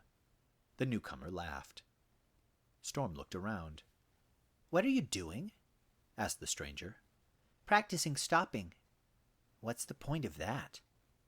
"So that I can turn faster." "I don't see how stopping can help you turn," observed the newcomer, "or what good turning is for that matter." There was an uncomfortable pause, during which Storm fervently hoped that the foal would leave. "Do you want to race?" That question caught Storm by surprise. He did not care to inform this person that he had never raced another foal before. "All right. We'll race to that big tree across the river. Do you see the bird sitting on the closest branch? We'll start when it flies." The two foals crouched in tense silence. At last the bird ruffled its feathers, flapped into the air, and they were off.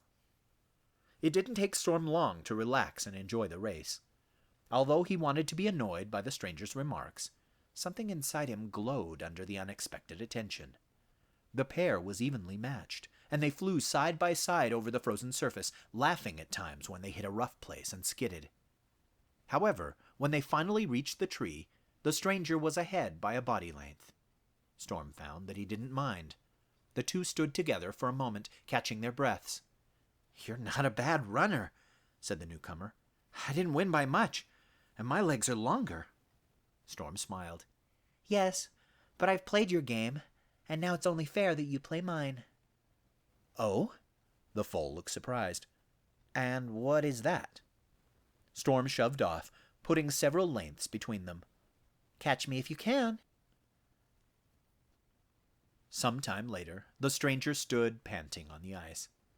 Storm watched from several lengths away, winded but laughing. "Do you give up?" The other foal smiled. "Yes. I've never seen anyone run like that. You double like a squirrel under a hawk. What do they call you?" "Storm." "My name is Tracer, and I know some friends who might like to meet you. If you come with me, I'll introduce them." Storm knew what he was being offered. He knew he should pounce on it, yet he hesitated. "Why would they want me?" "Because I say you can run." Tracer was smiling, but there was something desperate and brittle behind his eyes. "We're orphans," he added after a moment. "Our best runner died yesterday. Are you coming or not?" Storm followed Tracer back across the river, but he almost turned back when he saw the group tearing at a sheep they'd managed to bring down in the deep snow beneath the trees. No clique would allow a stranger to approach a fresh kill, and these foals looked rough, scruffy and half-starved, with a few open sores. The two largest bared their teeth at Storm. He was instantly aware of Tracer at his back. He was aware of something else, too. The sheep was not a sheep. Storm swallowed. Suddenly, the air felt too thick to breathe. "She was already dead," said Tracer behind him. "She slipped and broke her leg a few days ago." Storm hardly heard him through the hammering of blood in his ears. There were 5 other foals, counting Tracer, and they'd already surrounded him. "Did he do all that running to tire me out?" "What is this?" snarled the largest foal. Storm judged him to be at least 2 years old, dirty brown with a ripped ear and a broken front tooth. He can run, said Tracer calmly. We need a new runner. You could have brought him later. If he goes to the elders, they'll kill us. He won't do that, said Tracer. He's alone, Milo. He looks awfully well fed to be alone. Milo came forward, bristling, and sniffed. Storm cowered to the ground. It was too late to run. They were all around him. His fear that they'd brought him here to eat him gave way to fear that they would kill him to keep their secret. Elders did kill Fairy Shaft, who were discovered feeding on the bodies of their own dead. Behind the others, a single foal continued to methodically devour the corpse. Another foal, almost as big as Milo, gave Storm a shove with his scarred muzzle. He's a runt. He probably lives on roots. He won't starve until next winter when he's bigger. In the meantime, he's useless. Tracer seemed unperturbed. He can run. He can get into small places, Calaris. We will starve without someone like him to flush the prey. Allie can get into small spaces, countered Calaris with a jerk of his head and a sneer in his voice that told Storm exactly what he thought of Allie. A tiny foal, even smaller than Storm, limped out from behind a tree. Something was wrong with one of his back legs. It was small and twisted, a birth defect that should have been a death sentence. His large eyes met Storm's and then jerked away. So, 6 of them, he thought. But this one won't kill me. He'll just eat my liver after I'm dead. Allie can't run, persisted Tracer. Who are your parents, runt? Asked Milo. Storm swallowed. My father died before I was born. My mother is so fat. Only half orphan, spat a medium-sized foal who'd not yet spoken. I've seen him with that high nose, Pathar, back at Chelby Lake. He gets special favors. Storm scowled. I'm dead anyway. Might as well be honest. No, I don't. I have to hunt for my food just like you do. One of the foals who'd circled round behind him drew in a sharp breath. I thought he looked familiar. He trotted back into Storm's line of sight, the leggy yearling with fur even blacker than Storm's. He turned to Tracer. He's the one they call the Rat. The one that Kelsey nearly bit his own balls trying to catch. He can run. Milo's scowl slipped a little. Several of the others started talking behind him. Tracer gave Storm a shove. Stand up, he hissed. Storm obeyed.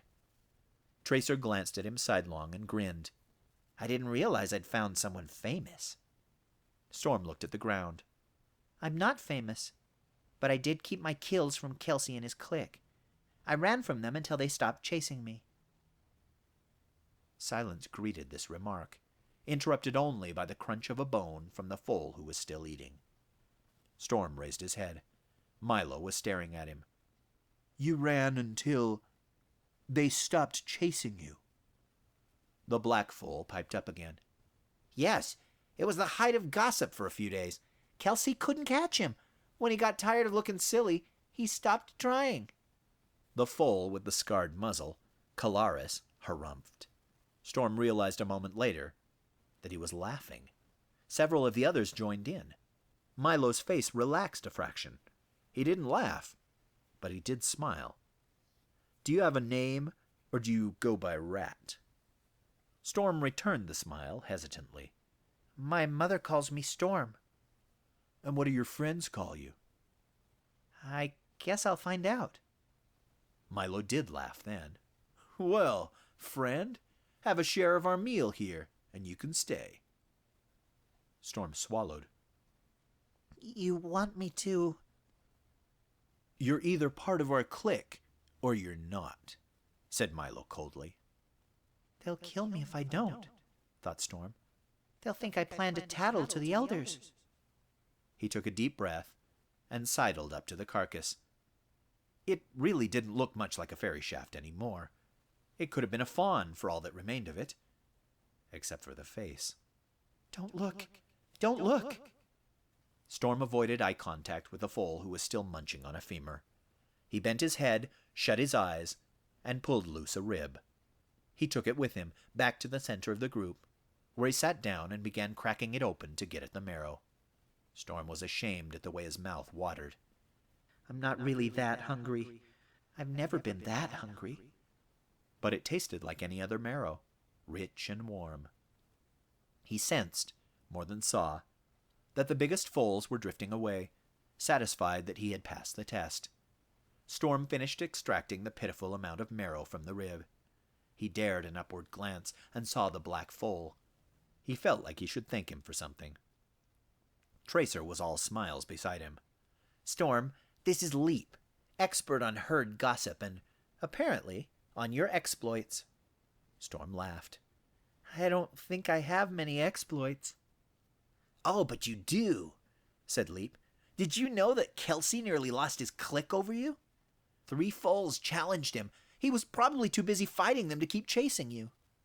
Tracer was talking quietly. Milo is our leader. He's not as mean as he seems. Not mean at all, actually. He let Allie stay.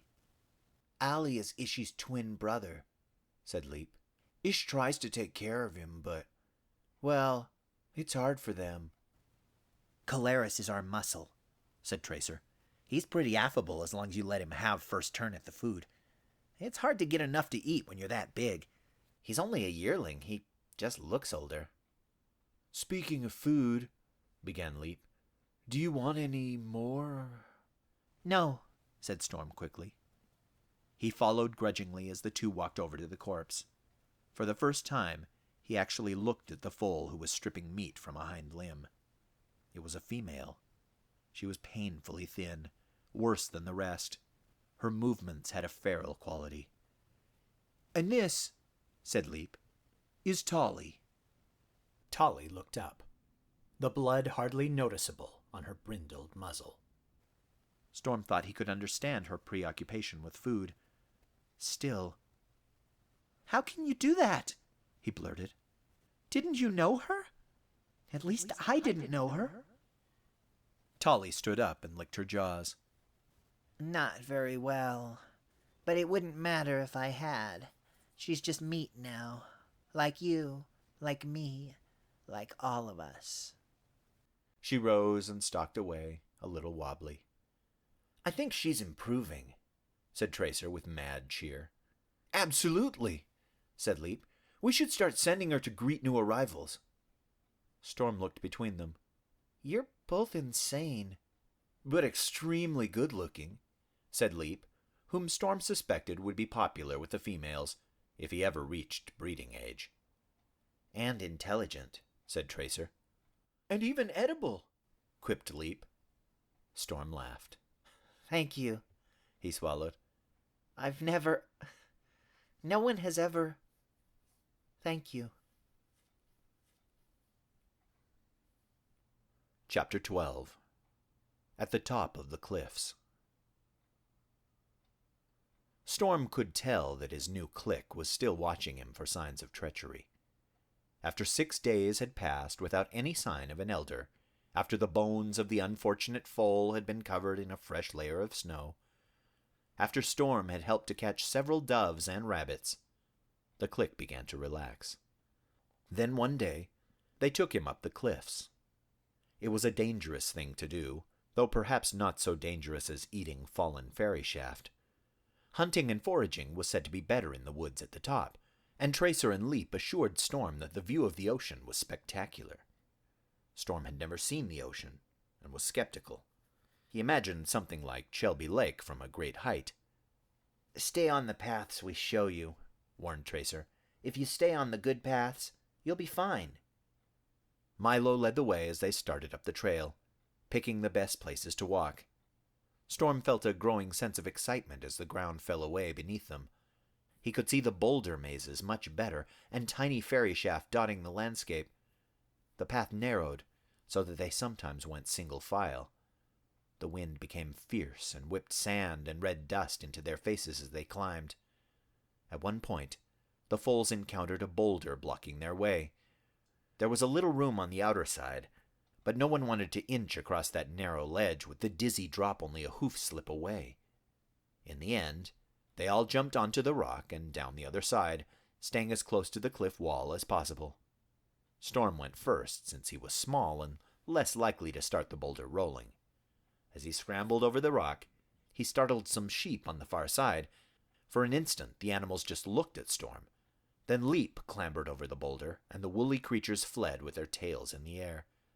They left the path almost immediately, and bound away over a slender thread of rock that sometimes vanished altogether on the sheer cliff face.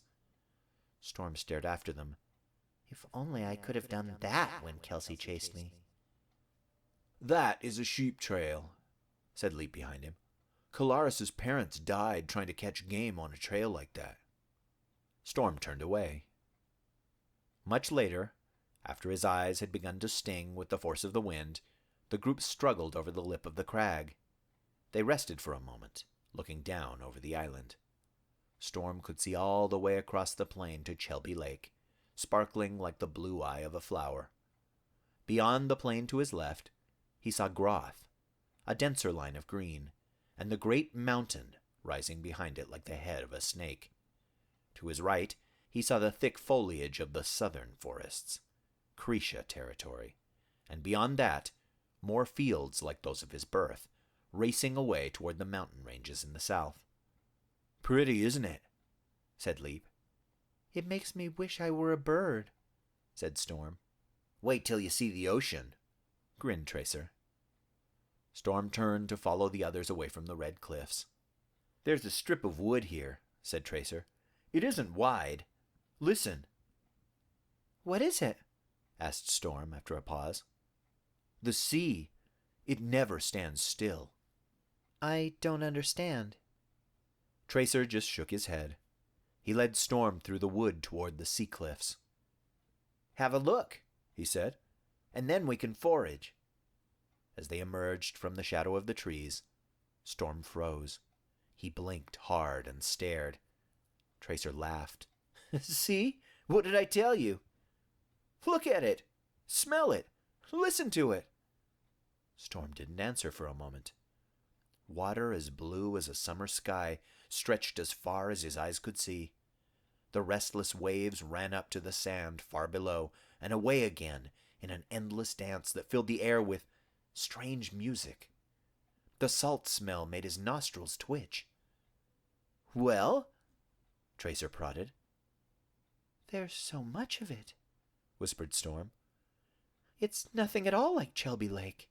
He smiled. It's like something in my dreams. Tracer kicked him playfully. "If you dream of something besides food, you're doing better than most of us." They went back into the trees, where they found Leap stripping needles from an evergreen. The needles had a harsh, unpleasant taste, but they filled one's belly. Unfortunately, the sheep had already gleaned most of the material that Storm could reach. However, Leap and Tracer occasionally dropped greens onto the ground and pretended not to notice when Storm picked them up. When Storm caught a squirrel later in the day, he shared it with them.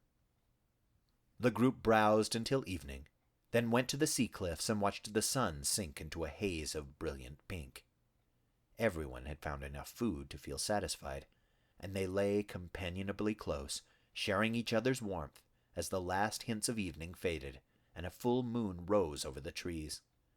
The cliffs were too dangerous to navigate in the dark. They would go back to the plain in the morning. It was the sort of expedition Storm would have never attempted without a click, and he basked in this new sense of freedom. "Why don't we tell stories?" suggested Leap. "Storm, you're new. We've never heard any of your stories, so you can go first." I don't know any stories, he protested, suddenly shy. "Make it scary," murmured Leap. "I know. Tell us about the Telshies, Tracer." Allie startled Storm with an enthusiastic squeak. Yes, Tracer, tell us about the Telshies. Tracer grinned. "Have you heard any Telshie stories, Storm?" No, said Storm. I haven't heard much about Telshies at all. Tracer's eyes glinted in the moonlight. "We'll fix that." Chapter 13. Tales in the Dark. Telshies, whispered Tracer, live in the sea.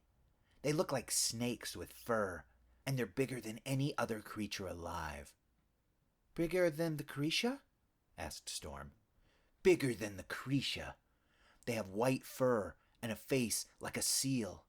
What's a seal? Interrupted Storm. They're animals that live in the ocean and on the beach, said Tracer impatiently.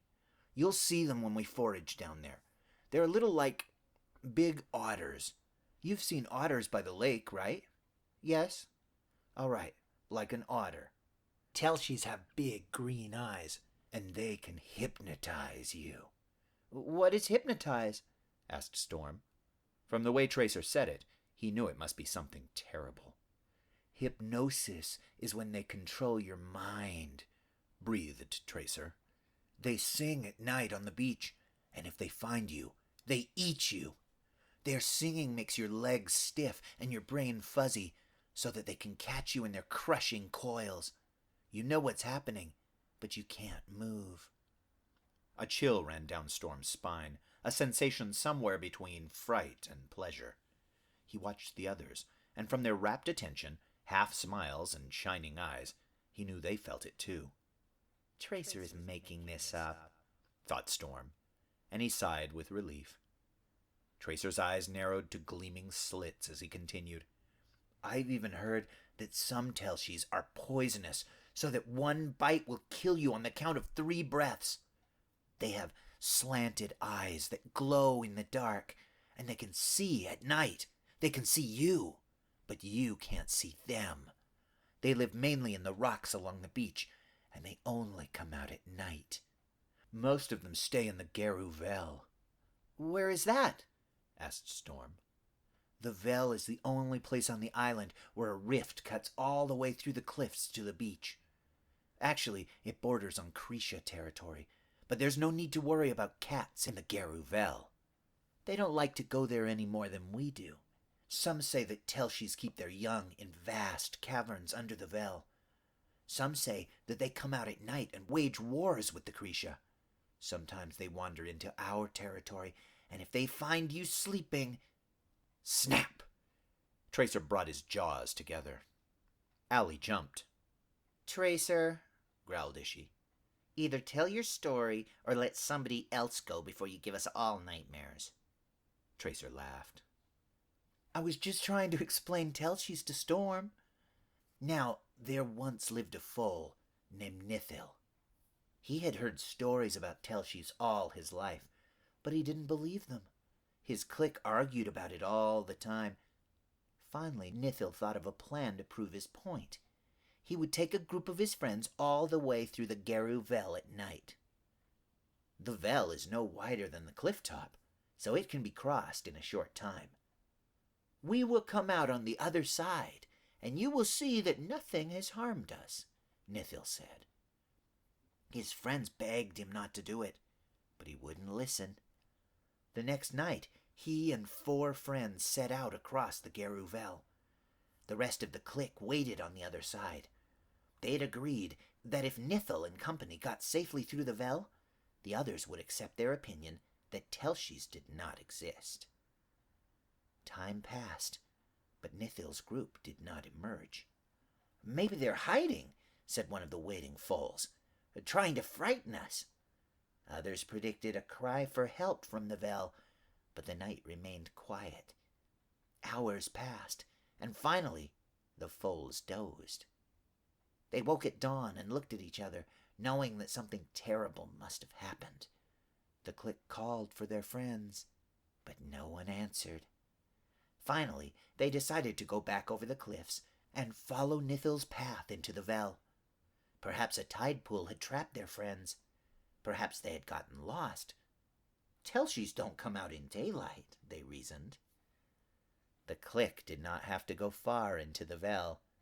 The trail stopped 30 paces into the rocks in a clearing of white sand. What they saw in the center made them shake with fear. Tracer paused and looked around at his audience. What, Tracer? Exclaimed Allie at last. What did they see? They saw Nithil. He stood with his back to them, staring straight ahead. They called to him, but he neither turned nor spoke.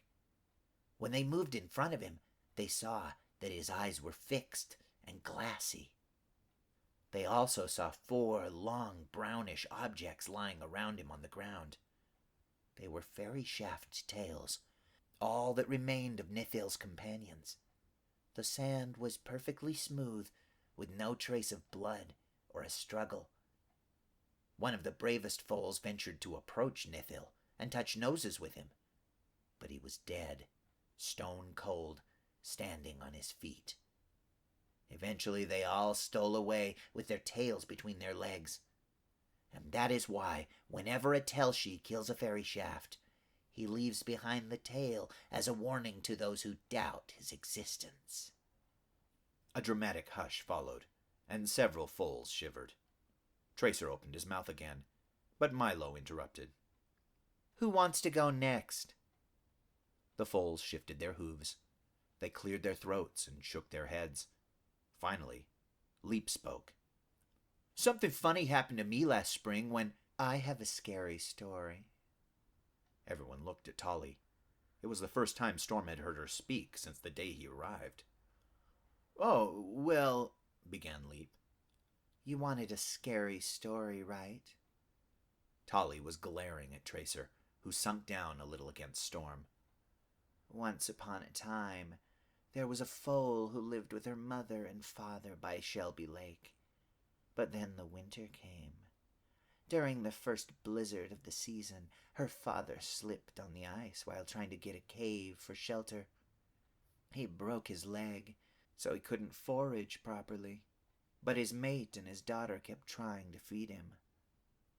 Then one day, while they were foraging on the edge of the plains, a pack of curbs found them, and they attacked her father because he was weak and injured. Her mother tried to defend him, and the curbs pulled them both down. They started eating before her mother was even dead. The foal crawled into a crevice in the rocks where the curbs couldn't reach her. She was trapped there for 2 days because they kept returning to the bodies to feed. That's enough, snarled Ishi. Allie had buried his face in his brother's fur. He was moaning softly. Tolly looked around them with disdain. I thought you all wanted a scary story. Not a true story, barked Leap. He actually looked angry. My stories are true, said Tracer, but without much conviction. Storm heard himself say, I'll tell you a true story. He was on his feet without quite knowing how he got there, standing between Tolly and Leap. Please don't fight. We all know too many scary stories. I'll tell you a true story that's only a little scary. It involves Kelsey and a dead rabbit.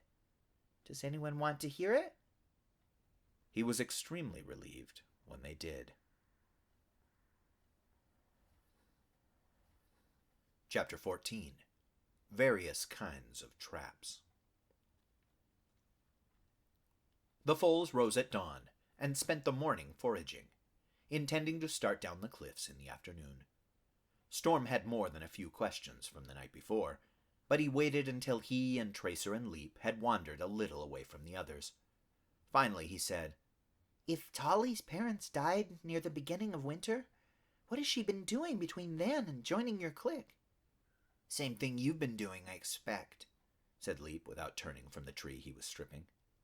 But I've never... Storm thought about it. I've never seen a female without a clique. Tracer snorted. She didn't want a Rogan, but they wore her down. A what? A promised mate, said Leap. He looked around at Storm. You really have been living on the outside, haven't you? Storm thought, I know all about intelligent species, and I've been to Groth. But he kept quiet. Pathar had obviously neglected some aspects of his education. Females can always find a clique, said Tracer, but if they're young, it comes at a price. The dominant male, or sometimes another high-ranking male, becomes her Rogan, her promised mate. She becomes his Rue. In exchange, he protects her from the other males and shares food. If she's an adult, put in Leap, she may be able to join an all-female clique. The others will help her fight off unwanted males, and they'll choose their own mates. But if she's orphaned young, well, you know how hard it is to survive without a clique. Storm frowned. So Milo is Tolly's Rogan? Yes, said Tracer in a low voice. We all witnessed the agreement, although she didn't like it much. The younger a female is when she's orphaned, the lower ranking her Rogan is likely to be. A foal less than a year old is a big risk. It'll be 3 or 4 years before she reaches breeding age. A male could expend a lot of energy on her, only to have her die at some point during that time. Then why did Milo take her? Asked Storm. Tracer guffawed. In case you haven't noticed, we're pretty low in the herd hierarchy. Where else is Milo likely to find a mate? He could wait and hope that one of the adult females chooses him, but he's not exactly a beautiful specimen. Sometimes the females will agree to mate with the winner of a fight, but those fights get nasty. This way is more certain, if he can keep her alive. He could end up with 3 or 4 mates this way. What if Tolly doesn't want to mate with him in 3 or 4 years? Asked Storm. Tracer looked uneasy. Well, he'd be within his rights to kill her. He wouldn't necessarily, but it does happen. The herd wouldn't punish him, not if he was her Rogan. Storm didn't like the sound of that. Why don't the orphan females form cliques like males? Leap sighed. They try, sometimes, but all it takes is 2 or 3 big males attacking them and taking their food until they agree to make the attackers their Rogans, or to find other males to protect them. The harassing males are often adults or 4-year-olds. The orphan females are young. They give up. I heard of one female clique of orphaned foals who made it all the way to adulthood without Rogans, said Tracer. Maybe it's just a story, or maybe it really happened. It's a good story, though. I'll tell it some evening. Storm thought of his mother joining the female clique that winter. Leap grinned and nudged him. Nobody fights over us males. We may never breed, but at least we're free to die wherever we like. We may never breed, scoffed Tracer. If Leap isn't very careful, one of those female cliques will make him their Roo. Leap looked almost embarrassed. He opened his mouth to say something, and then stopped. What's that? His voice sounded so taut that Storm looked around in alarm. What's what? Leap bent down and nosed at something on the ground. Storm thought at first that it was snow or ice, but then saw that it was white fur. There was more, wispy hanks scattered along the ground. Leap started backing away, as though from a snake. Leap, it isn't, began Tracer. It can't be. We're on the cliffs. How do you know? Hissed Leap. Do we really know anything about them? Storm wasn't sure what they were talking about. He saw another clump of fur drifting down and retraced its path upwards. He squinted. Is that a sheep? Leap and Tracer stopped arguing. They followed Storm's gaze upwards. Oh, said Leap. He sounded relieved. See, said Tracer. Just a curb trap. So we'll be killed by curbs and not Telshies, said Leap. That's a relief. It's a sheep, said Storm stubbornly. Are you blind? That's a sheep hanging from a curb trap, finished Leap. Come on, let's get the others. Within moments, the entire clique was standing beneath the body of a young sheep, hanging several lengths from the ground by what appeared to be a tangle of vines around its neck. Do you think the curb pack is nearby? Muttered Ishi. Doesn't matter, said Kalaris. There's enough of us to drive them off. A big pack might not find us intimidating. Chief? Asked Kalaris. Milo was examining the sheep from all angles. The meat would make their trip up the cliffs more than worth the effort. We take it, he said at last. What's a curb trap? Whispered Storm to Tracer. Tracer tried to explain. Curbs make traps for sheep and young deer. Adult fairy shaft are usually too big, but foals get caught sometimes. You choke if someone isn't around to chew you loose. Sometimes the curbs use poison on the vines. It's dangerous to rob the traps, even if the pack isn't nearby. But how does it work? Persisted Storm. Tracer just shook his head. Milo and Calaris had jumped up, and each grabbed a leg of the dead sheep. Their combined weight brought the animal low enough for them to touch the ground with their back hooves, but the vines holding the sheep did not break. Ishi and Leap each grabbed a leg as well, and they worried the animal this way and that, trying to break the trap. Storm was suddenly aware of Tolly sitting beside him. Cowards, she muttered, then more loudly, I'll get it. No, said Tracer, but she'd already run forward. Tolly leapt into the air and, with a tremendous chomp, severed the viny trap. The 4 males who had hold of the sheep stumbled back in all directions. Milo rose, sputtering, and turned on Tolly, but she faced him levelly, ears flat, tail bristling. I won't eat my portion until you're sure I'm not poisoned. That way the meat won't be wasted if I die. Happy? Milo deflated a little. He inclined his head. Storm had gone over to sniff at the vines that had been used in the construction of the trap. He thought he recognized them and their faintly sweet aroma. He'd seen vines like that before, among woody bowls of clear, sweet-smelling fluid, standing with Pathar on the edge of Groth. Storm did not think Tolly would be poisoned, but he wondered what she would dream that night. Behind him, the foals began to divide the meat.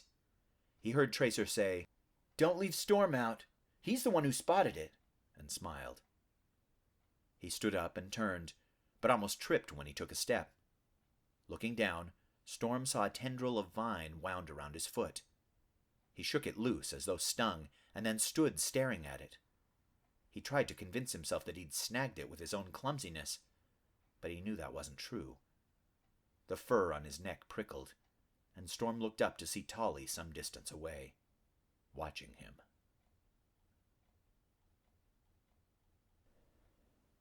Chapter 15. Allie. Later that day, as they were trudging down the cliffs, Storm said, Leap, did you really think that white fur came from a Telshi? Leap looked embarrassed and didn't answer. Tracer said, We saw one. Storm was impressed. Really? Last year about this time, we were... He trailed off and glanced at Leap. Leap twitched his tail and tried to look indifferent. You can tell him. We were foraging in the southern wood. Storm was astonished. In Krisha territory? They're not everywhere, said Leap.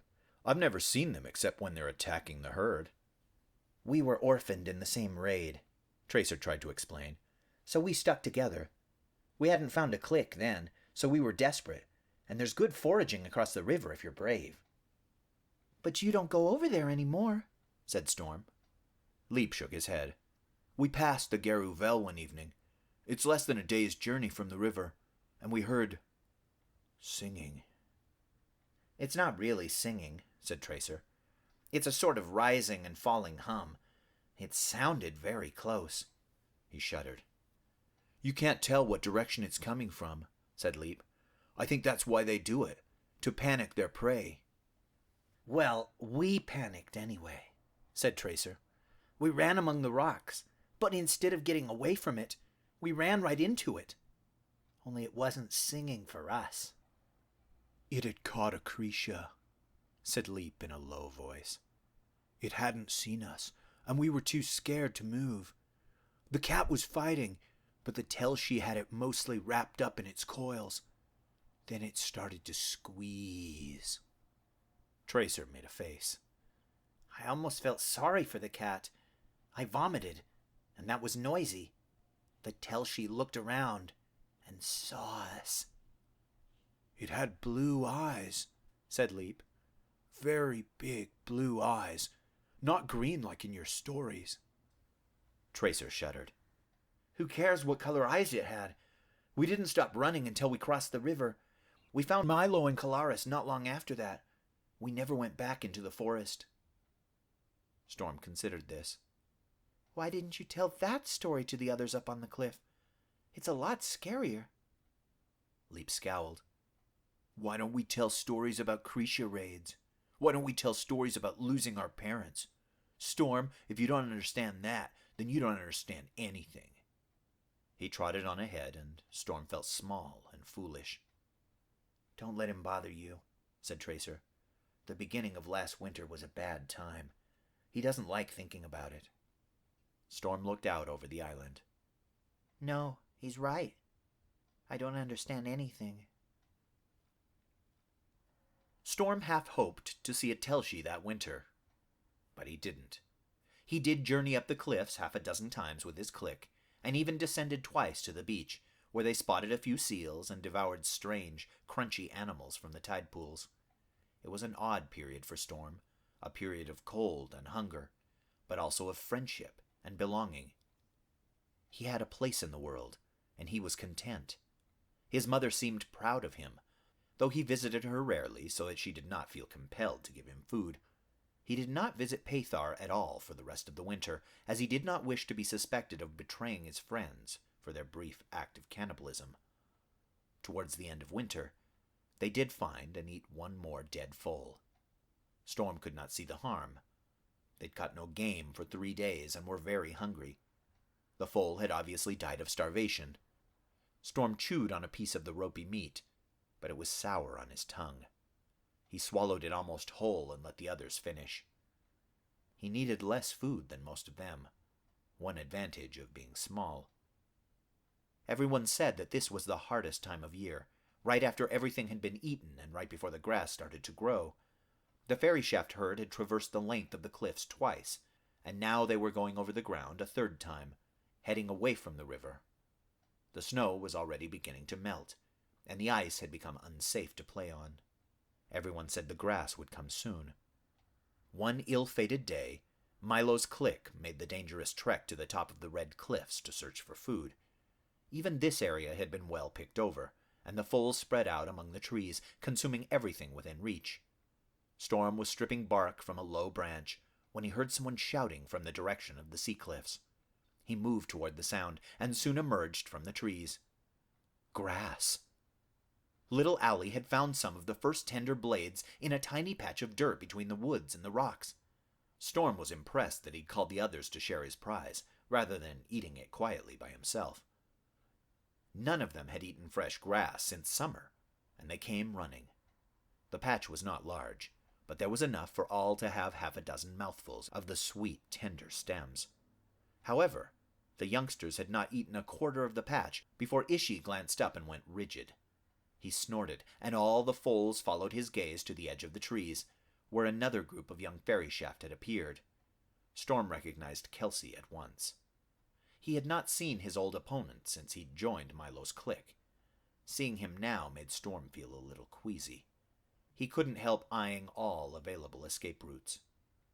If Kelsey recognized Storm, he gave no sign.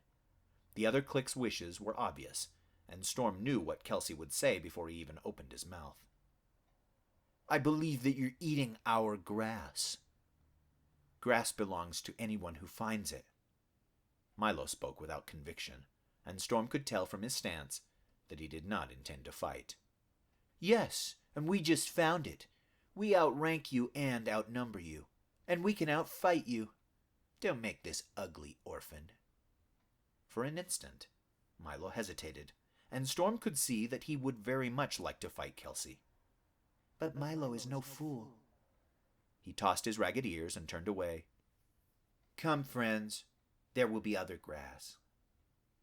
Most of the clique followed Milo as he started into the woods, but Allie lingered. We warned you, foal, snarled one of Kelsey's party. Leave. We don't want to eat grass soiled by orphans. Then don't. The words were soft but audible, and Milo's clique turned in surprise. What does Allie think he's doing? Whispered Leap. Kelsey cocked his head. You're brave for someone on 3 legs. Get out of here before I break one of them. Behind him, a foal snickered. Don't make him piss himself, Kelsey. He's still standing in the food. Allie didn't move. The crippled foal was foraging very poorly at this point in the year, and he looked like skin stretched over a collection of sticks. Nevertheless, he trembled with every appearance of rage. Milo is right. Grass belongs to whoever finds it. We found it first. Go find your own. He took a step forward, and his scraggly coat bristled. Meanwhile, his companions had started to walk back toward the cliff. Storm could tell that Milo was embarrassed and a little angry. If Allie's actions resulted in a fight with injuries, Allie would pay for it later. Kelsey looked a little flustered. There was no glory to be gained in hurting a crippled runt, and if Allie put so much as a scratch on Kelsey, it would be humiliating. "You stupid foal," he said quietly. "My clique will eat this grass one way or another. Getting yourself killed will not help anyone. If you walk away now, I'll forget what you just said." Allie didn't say anything, but he moved back a pace, and Kelsey took that for acceptance. A wise decision. He turned away, giving the orphans an opportunity to remove themselves from what had become a dangerous situation. Kelsey, however, had misread the signs. No sooner had he turned his back than the sullen Allie flew at him. He sank his teeth into Kelsey's back leg in an attempt to hamstring the larger foal. Kelsey's reflexes were instantaneous. He whirled to snap at his attacker, lashing his body violently in an effort to dislodge him. Kelsey's teeth raked Allie's spine, but the whipping motion did the most harm. The tiny foal was so light that he lost his hold and went sailing through the air. He landed on the very lip of the crag. Storm watched in horror as Allie, disoriented, tried to stand, failed, and, with a scream of terror, vanished over the edge. For an instant, they were all too stunned to move. After a ghastly pause, Kelsey turned to Milo's clique. He looked shaken. "I did not mean for that to happen." Storm heard Ishi moan. "I gave him every chance," persisted Kelsey. Storm thought Ishi might attack Kelsey, but instead he just ran away into the trees, keening softly. It was then that Kelsey noticed Storm. Their eyes met, and a look of recognition shot across Kelsey's face. Is that guilt? Wondered Storm. Because of me? Or because of Allie? I did all I could, said Kelsey again, as if trying to convince himself. The orphans bowed their heads and slunk into the trees. 2 days later, the grass came. Chapter 16. Spring. Grass grew in every hollow and under every leafing and budding tree. The fairy shaft lost their winter coats in ragged chunks. The ground around their sleeping areas grew matted with fur, and Storm saw the birds plucking it up to line their nests. Storm's short summer coat was a much paler gray, with only smudges of dark smoke. "It's a good thing we don't have to hunt much in summer," Leap told him. "You'd scare the game. In dirty snow, though, you'll blend right in." Storm butted Leap with his head. "As though you blend any better." Leap's summer coat was sleek and black, with just a trace of white around his muzzle and ears. They'd all been eating better, and it showed. Storm couldn't help noticing how the females watched Leap whenever they passed. "He's only a 2-year-old, Tracer would shout, "but we'll loan him to you if we can hunt with you next winter." "Tracer, shut up," Leap would hiss. The herd now occupied the spring feeding grounds, an area farther north than Storm had ever been in his winter explorations. As the snow melted from the plain, many of the fairy shaft moved out of the rocks in favor of the green fields. The expectant mothers, however, stayed close to the cliffs. The region had an uncommonly large number of dry caves, and these became birthing chambers for the fairy shaft. Sophet was not among them. Storm was old enough now to realize that his mother's friends, including the ones he disliked, had helped her to fight off unwanted male attention last fall. She had avoided having another foal so soon in order to better care for him. As the abundance of the season provided delicacies, he sometimes brought her mushrooms, clover, or birds' eggs. He found he enjoyed spending time with her again, now that he knew he was not a burden. life became happier for another reason as well. The Cretia stopped coming. Storm gathered from the conversations of adults that they never raided in the spring and rarely in the summer. They're giving us a chance to grow, he thought bitterly, so that they'll have more to kill in the winter. Nevertheless, the release from fear was blissful. The close bonds of cliques, so vital during winter, loosened as the weather grew warm. They had been essential allies. Now they were only occasional playmates. Storm still spent time with Leap and Tracer, but he hardly saw Milo, Calaris, Tolly, or Ishi. Storm even risked a visit to Pathar. The old fairy shaft seemed pleased to see him, and did not seem to regard Storm's winter absence as a betrayal. Storm spent long, pleasant days playing Sholo and hide and hunt among the rocks and up and down the cliffs with Tracer and Leap. Sometimes they hunted lambs, for the sheep were giving birth as well, and newborn lambs were clumsy. More often than not, their quarry escaped over the slender sheep trails where no one dared to follow. Storm was fascinated by these precarious paths. He began, slowly and in private, to explore a few of them. They were very dangerous, but he took his time and always turned back if he could no longer see a path. Storm could not help remembering those early days in winter when hide and hunt had not been a game to him. I'm getting too big to fit in my old hiding places, but something like this might work if I ever have to flee for my food again. Rarely the sheep trails led to caves in the cliff. Storm considered these the ultimate find, places where he could rest and eat a meal without fear of falling or of being caught. It was in one such cave that he first noticed strange markings, lines scratched in the stone, with shapes and circles scratched over them. The markings looked purposeful, like something a fairy shaft could have done with a sharp rock. He couldn't imagine why anyone would do such a thing, but the sight made him uneasy. Something other than sheep had been in these caves. He thought of asking Tracer or Leap about it, but he was sure they would only tell him he was a fool for traipsing about on sheep trails. His mother certainly didn't want to hear that he'd been exploring such dangerous places. In the end, he asked only Pathar about the markings. Pathar smiled in an odd way. I have no idea what those could be, Storm. Storm stared at him. He knew, beyond a doubt, that his teacher was lying. Before he could formulate a response, Pathar continued, You might find more of these markings, of which I know nothing, in other caves on the ground, especially near water. After that, Storm looked for the markings everywhere. He found them, as Pathar had said, most often in caves where he could hear the distant murmur of an underground stream. Sometimes he almost imagined that he could discern a pattern. Perhaps the markings meant drinkable water, or safe berthing cave, or even danger of rock slide. But nothing that he could think of applied to all the places where he found the markings. And then the season ended. All too soon, the last of the foals were born, the weather grew hot, and the streams dried up.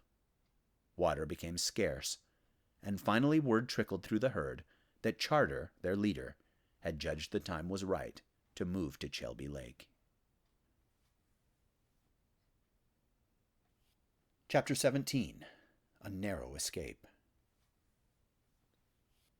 One hot summer day around noon, Storm went for a dip alone in the lake. Last year he would not have dared to do this, for the rest of the herd was still on the plain. But he was a yearling, and age brought freedom.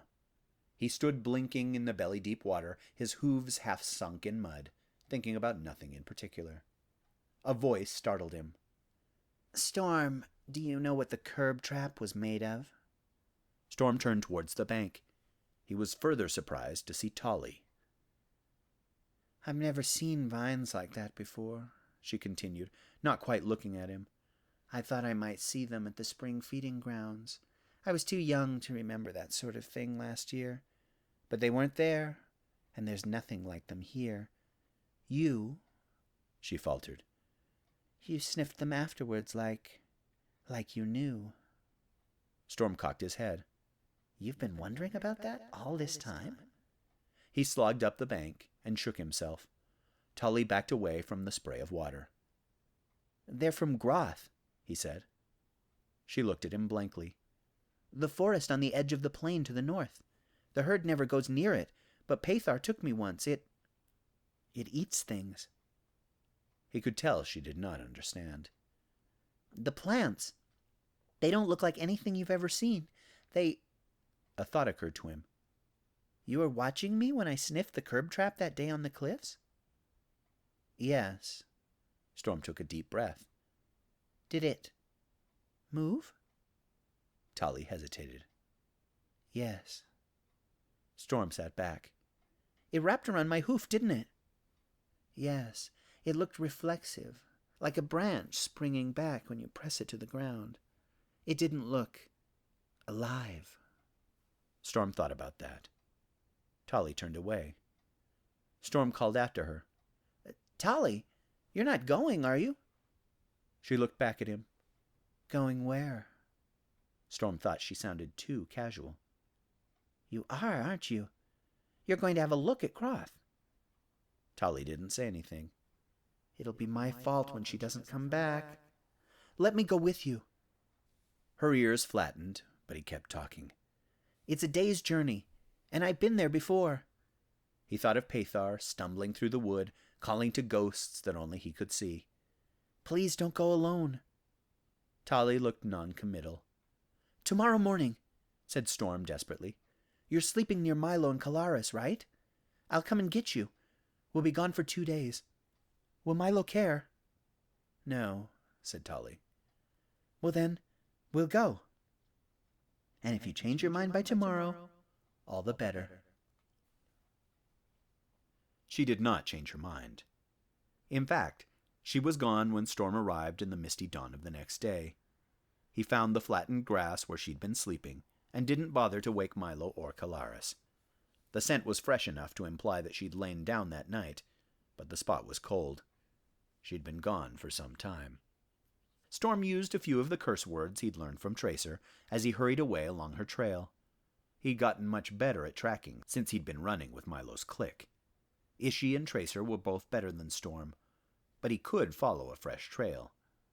He lost her briefly amid the scents of so many other fairy shaft, and had to spend precious time combing the edges of the herd's sleeping area until he found her scent again, heading north along the edge of Chelby Wood.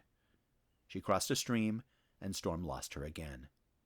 It took a while for him to realize that she'd walked in the stream all the way to the lake, and then swum for a brief distance before climbing out again. She is trying to make sure that no one follows her. Well, I know where you're going, he said aloud.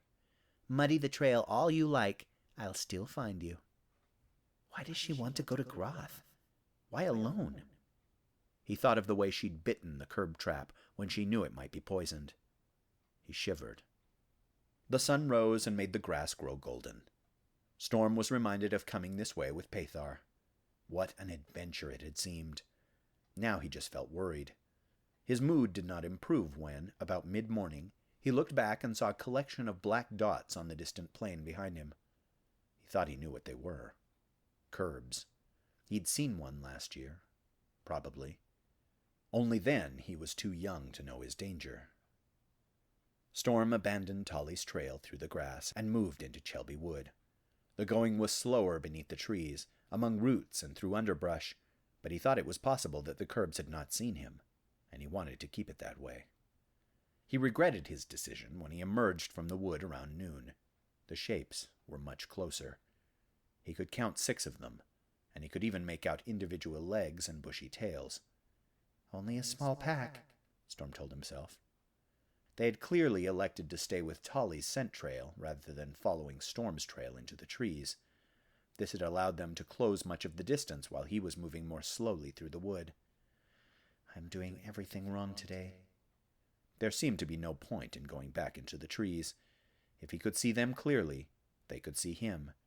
Storm knew that Curbs preferred to attack animals that were young, sick, injured, or alone. However, I do seem to be alone.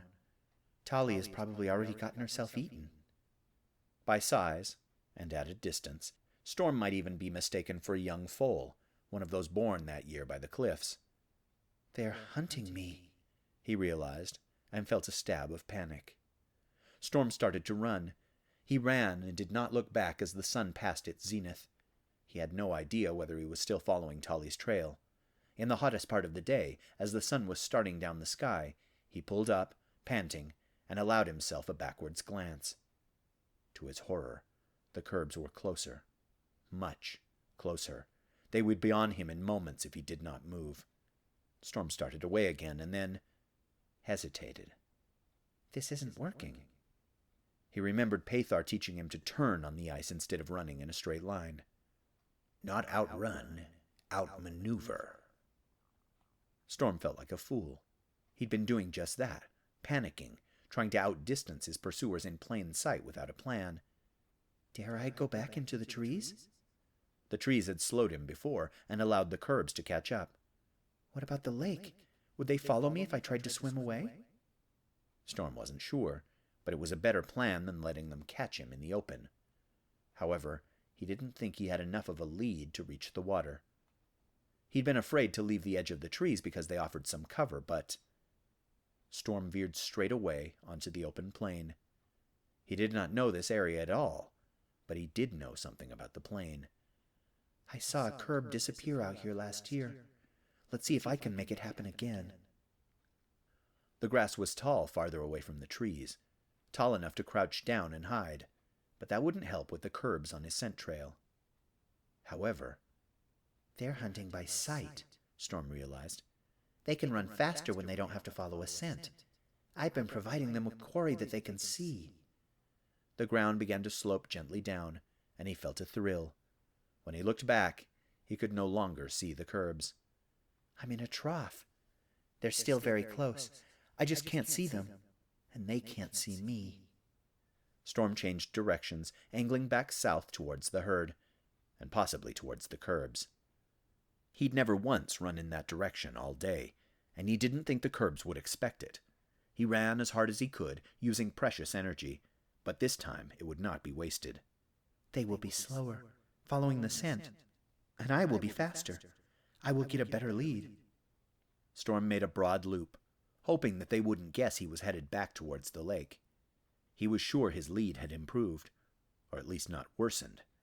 Otherwise, they would have been on him by now. At last he came thundering out of the grass, headed straight for the trees. Subterfuge was over. Now he needed to reach the water before he was caught. Storm heard a yip behind him and felt a new stab of fear. He bounded through the trees, branches slapping his face, thorns and bushes clawing at him. He nearly stumbled on a root. He was sure that, if he fell, he would never get up. Through the trees ahead, he saw a blue glimmer. Then hot pain stabbed his flank, and Storm screamed. His body lashed instinctively, and the pain fell away. But they were all around him now, running with him, jumping at him, snapping. And then he was skidding and stumbling down the muddy, root-entangled bank of the lake. He landed heavily in shallow water, with a curb beside him, leaping at his throat. It clamped down with horrible force, and its weight forced his head under water. He couldn't breathe. And then he could. Storm's head shot out of the water. Dimly, through his fear and pain, he heard a piercing yelp, snarls, a whimper. Someone was shouting his name. Storm, get up! Get up, you lizard turd! If your leg is broken, I swear I'll gut you myself. Get up! Storm was already on his feet, staggering through hock-deep water. Tolly stood on the edge of the muddy bank, head low, hackles high, teeth bare to the gums.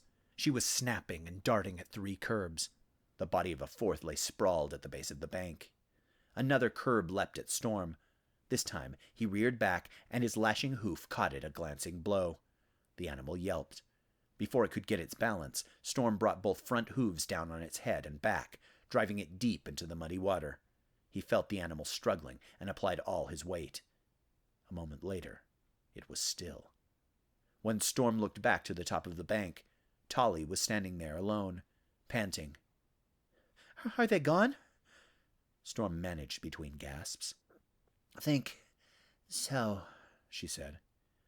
After a moment, Tolly skidded down the bank, nearly tripping over the body of the curb she'd killed. She buried her muzzle in the water and drank. Storm watched the trees, but nothing moved. He looked back at Tolly. I thought I came out here to save your life. Seems to be the other way around. Tolly smiled. Storm didn't think he'd ever seen her smile. They probably would have killed either one of us alone. 2 of us aren't worth it. Why did you run from them? Better to put your back against something and fight. Storm shook his ears. Running is what I'm good at. Tolly smiled again. This time it was more of a smirk. And yes, I know that it wasn't working very well, said Storm. You're bleeding, she said. Storm twisted around to inspect the bite wound on his flank. Looks like more of a large bruise than a deep bite, said Tolly. You get that when they're trying to latch on and drag you down. Your neck will probably be bruised too. Storm nodded. He felt sore and not badly injured. The curb that he had drowned had floated to the surface. Storm examined it curiously.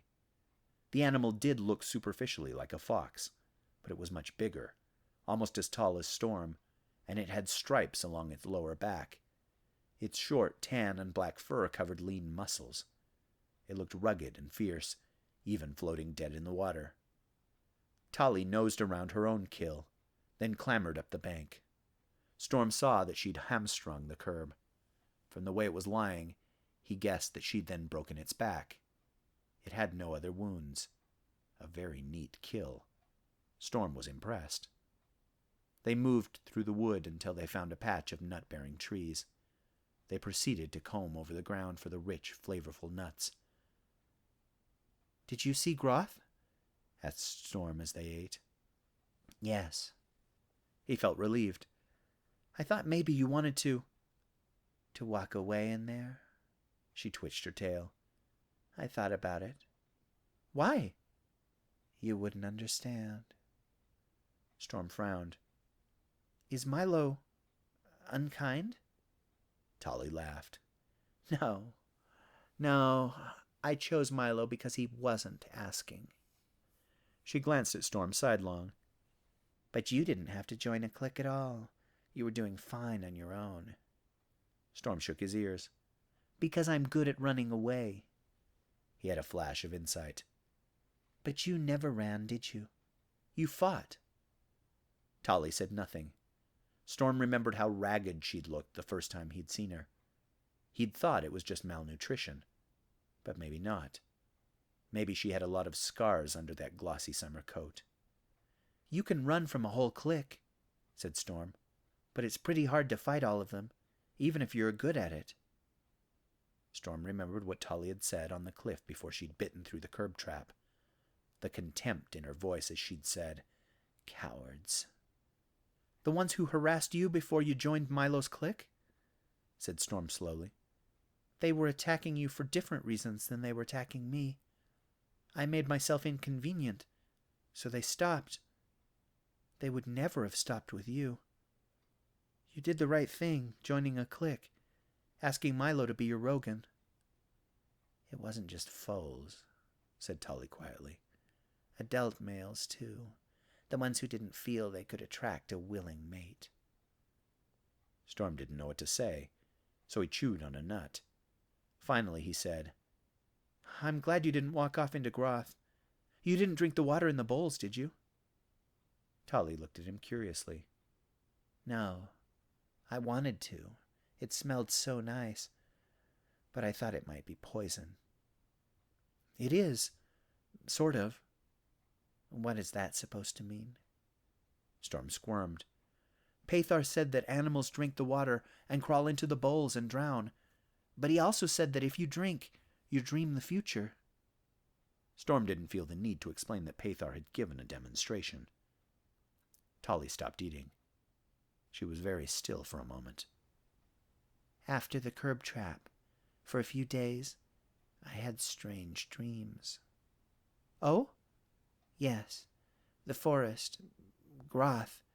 It was in my dreams, even though no one had ever told me about it, or what it was called. Storm waited.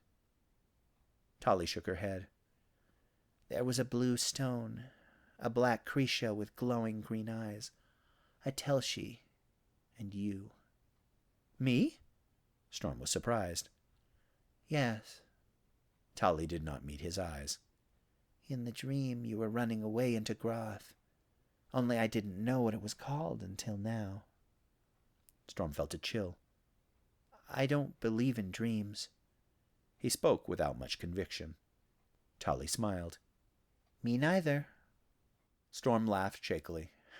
How can you say that? You saw Groth before you saw it. Tolly shook her ears. Maybe it's only what might happen. Storm liked that better. They spent the rest of the evening making themselves comfortable in a dense thicket, where they would hear the crackle of anything trying to approach. They slept in turns, huddled together, listening for curbs, but nothing disturbed them.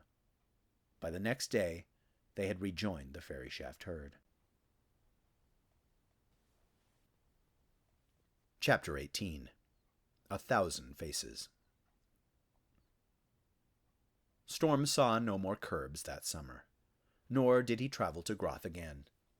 He did not tell Leap and Tracer about his experience, nor, he suspected, did Tolly tell Milo and Calaris. However, he did speak more frequently to Tolly.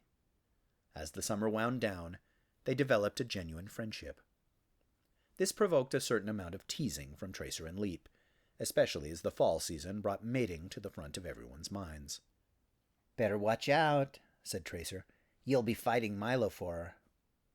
Milo did, indeed, fight off 3 male foals who challenged him over Tolly's status, and the entire clique helped fight off 2 adults. Storm knew that, had she been alone, she would have dealt with constant harassment. Milo's status as clique leader entitled her not only to his protection, but to the protection of his entire clique. The others did stand to gain from Tolly's presence as a hunting partner that winter, so they defended her readily enough. She was a good hunter, and no one wanted her to be spirited away by another clique. I couldn't be Tolly's Rogan, Storm told Tracer. And she wouldn't like me if I was. I can't fight like Milo. This was true. Milo did not seem to regard the diminutive Storm as a rival, and showed no sign of jealousy over his friendship with Tolly. They were both yearlings, after all. The other members of the clique were at least 2 years old, while Milo was 3. Meanwhile, Sofette selected a new mate, Dover, from the comfort of her female clique. Storm did not like him much, and the feeling was mutual. Sofette, however, seemed content, and that was all that mattered. Soon the trees began to shed their leaves. Storm's fur thickened, and the winds blew colder off Chelby Lake. One cloudy day, with a stiff breeze sighing over the plain, Storm found himself again on the long march to the cliffs. As he jogged along with his friends, he watched the new foals, all of them with at least 1 parent, and most with 2. They were wide-eyed with wonder, looking at everything, the broad Igby River, the southern wood beyond, the distant cliffs. Some of them capered, pulling the tails of adults and then racing away. They don't know what's coming, thought Storm. For the first time since spring, he thought of the Cretia. There's nothing to do about that. Better to think on things I can do something about. As much as he dreaded the hardships of winter, Storm felt he had a firm grasp on what to expect this year, the dangers he might face, and how to avoid those that were avoidable. In this, he was entirely mistaken. The first hint came with the weather, which seemed increasingly oppressive. By noon, thick clouds had gathered, with the sun only a faintly brighter spot above the haze, drenching the plain in eerie half-light. The wind, which usually came off the lake during the day, was blowing from the west. It gusted and tore at the grass, whipping the Igby into choppy waves. The herd seemed depressed. The new foals stopped playing and hung close about their parents. Storm was surprised when his own mother sought him out. Storm, come and walk with me. She'd not been so direct since last winter. He came to her, though he felt awkward with her new mate walking nearby. Mother, why is the sky so dark? A storm. She seemed distracted. I don't remember the winter storms looking like this. Sofette didn't answer. Storm was pleased to see Pathar up ahead. He was about to go to him and ask about the weather, when Sofette put her head out and stopped him. Not now, Storm. Storm saw that Pathar was talking to 2 other elders as they walked. They kept looking up at the clouds. As he watched, Charter, the big, dark red fairy shaft who led the herd, approached them and joined in the conversation. They all looked quite serious. At last, the four of them split up and hurried off in different directions. Moments later, the word came trickling down through the ranks of fairy shaft. They needed to reach the shelter of the cliffs as soon as possible. They needed to run. "What are we doing, Mother?" "Just eat, Storm." "But I'm not hungry." "I said eat." Her tone brooked no argument. Feeling like an infant, Storm bent his head and obeyed. A moment later, Sophet turned her back, and he looked up rebelliously. It was evening, nearly dark. The exhausted herd should have been nestled among the warm rocks and in the caves below the cliffs, resting after their long journey and sheltering from the coming storm. Instead, they were scattered over the plain, eating as if they had not tasted grass in a season. A few stragglers were still trailing in along the edge of the river, and these, too, fell upon the grass as soon as they'd caught their breaths. "We should be taking shelter," thought Storm. The wind had become fierce, peppered with stinging rain. Storm stared at the roiling clouds now filling the western sky. Not a star showed, and the moon peeked down only occasionally. Yet all the oddities of nature paled in comparison to the latest mystery. When Storm went to the river to drink, he had seen several Cretia across the Igby, and on his own side as well. Normally the fairy shaft ran when they saw a Cretia, at least until the killing began. But tonight, neither species paid any attention to the other. The cats paced or lay on the bank, eyes closed, breathing quickly. Storm struggled to recall exactly what had happened this time last year. He remembered that the herd had been nervous, had appeared to wait for something. "Mother said it was a conference, and Pathar said it had something to do with the cats. But it was nothing like this." He wondered where his friends were and what they thought. He'd lost track of them after the herd began to run. He kept hoping to see someone he recognized, even Pathar, but in the deepening twilight, with everyone milling, heads down to feed, it was difficult. "Storm!" Sophet's voice made him jump. With a sheepish expression, he lowered his head to the grass again. At last, Storm did recognize someone. Charter came trotting out from among the boulder mazes, Pathar at his heels. A dozen other elders and high-ranking adults came forward to talk. Storm tried to observe from a distance, but the shifting animals kept blocking his view. Then Charter said something that Storm did not hear. But the order passed through the ranks, echoed and repeated by hundreds of voices. They were to move. Somewhere. He looked to Sophet and found her whispering with Dover. "What is happening?" he demanded. "Where are we going?" Sophet turned to her foal. "Listen closely, Storm. Soon there will be a lot of confusion, and everyone will run forward at once. Stay near me if you can, and don't fall no matter what. Do you understand?" "Yes, but what—" "A monstrous storm is coming. We call it the Voluntaro. We would not be safe in the caves where we usually stay during the blizzards. There is only one cave in this part of Lydian that is safe and big enough for all of us. We are going there soon." "Are the Cretia coming too?" "Yes, but don't be afraid. We have a treaty agreement during the Voluntaro."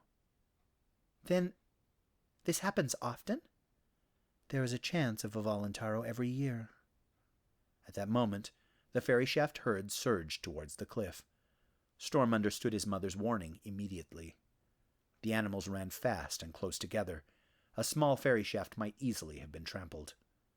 The situation did not improve as they entered the rocks. The herd's anxiety seemed to escalate into a near stampede. Storm had to concentrate to stay on his feet, and he wondered again how the rest of his clique was faring. When they reached the foot of the cliffs, the herd went straight up a trail.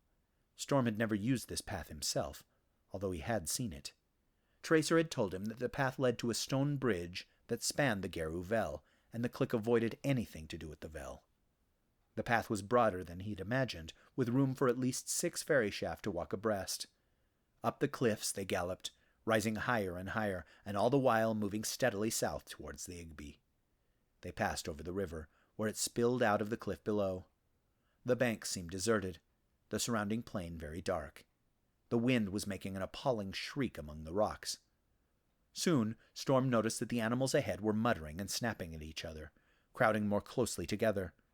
Storm turned all his attention to the twin tasks of staying on his feet and keeping near Sofette. Even Dover was no longer with them. Presently, Storm noticed that the animals ahead were thinning and forming a line. Finally, he could breathe. Then the animal in front of Storm stepped forward, and Storm found himself on the verge of an abyss. He reared and tried to back up, but the ferry shaft behind pushed impatiently. For one awful moment, Storm thought they would send him over the edge. Then he saw it, a narrow thread of rock, only about half a length across, spanning the entire Vel. A line of ferry shaft were laboring over it, nose to tail on the slender bridge, heads down, eyes fixed on their feet. Storm felt another shove behind him and heard a muffled curse. "Move!" He gulped, heart racing, and skidded down the last few lengths onto the bridge. The wind hit him full force, and Storm struggled to keep his balance. One brief glance into the yawning emptiness told him that he should not look down. "Just keep your eyes on the path, Storm," came his mother's voice a couple of animals behind him. "Just look at your hooves." For what seemed an eternity, Storm struggled over the bridge. His heart pounded in his throat, and his legs wobbled as though they were made of mud. At last, Storm felt the force of the wind decrease, saw other animals around him, and realized that he had stepped off the bridge. The cave beyond was dim. He sensed, however, that it was vast, with a high ceiling and a great many animals jostling around him. Then a ferry shaft to his rear kicked him, and he realized that he was obstructing traffic. Disoriented, Storm stumbled forward. In the confusion, he realized that what he had feared had happened. He could not see Sofette. Storm raised a tentative voice, calling her name through the crowd, but he was one of many doing the same thing. Still, she'd been only a few animals behind him, and he was almost certain that she'd made it off the bridge. Trying to reassure himself, Storm pushed his way deeper in the cave, away from the chaos around the entry point. He found the back of the cavern moderately calm, with many ferry shaft lying down to sleep. He noted the distracting smell of Cretia, though he could not see them. No one seemed concerned, so he tried to ignore the unnerving smell. The floor of the cave was soft with sand, probably blown in through the large mouth, which was almost as wide as the cavern itself. Storm worked his way to a wall and lay down, damp, cold, and exhausted. Now he understood why his mother had commanded him to eat. Who knows how long it will be before we see grass again? For the moment, however, Storm felt safe. Not far away, a clique of older foals was quietly telling stories.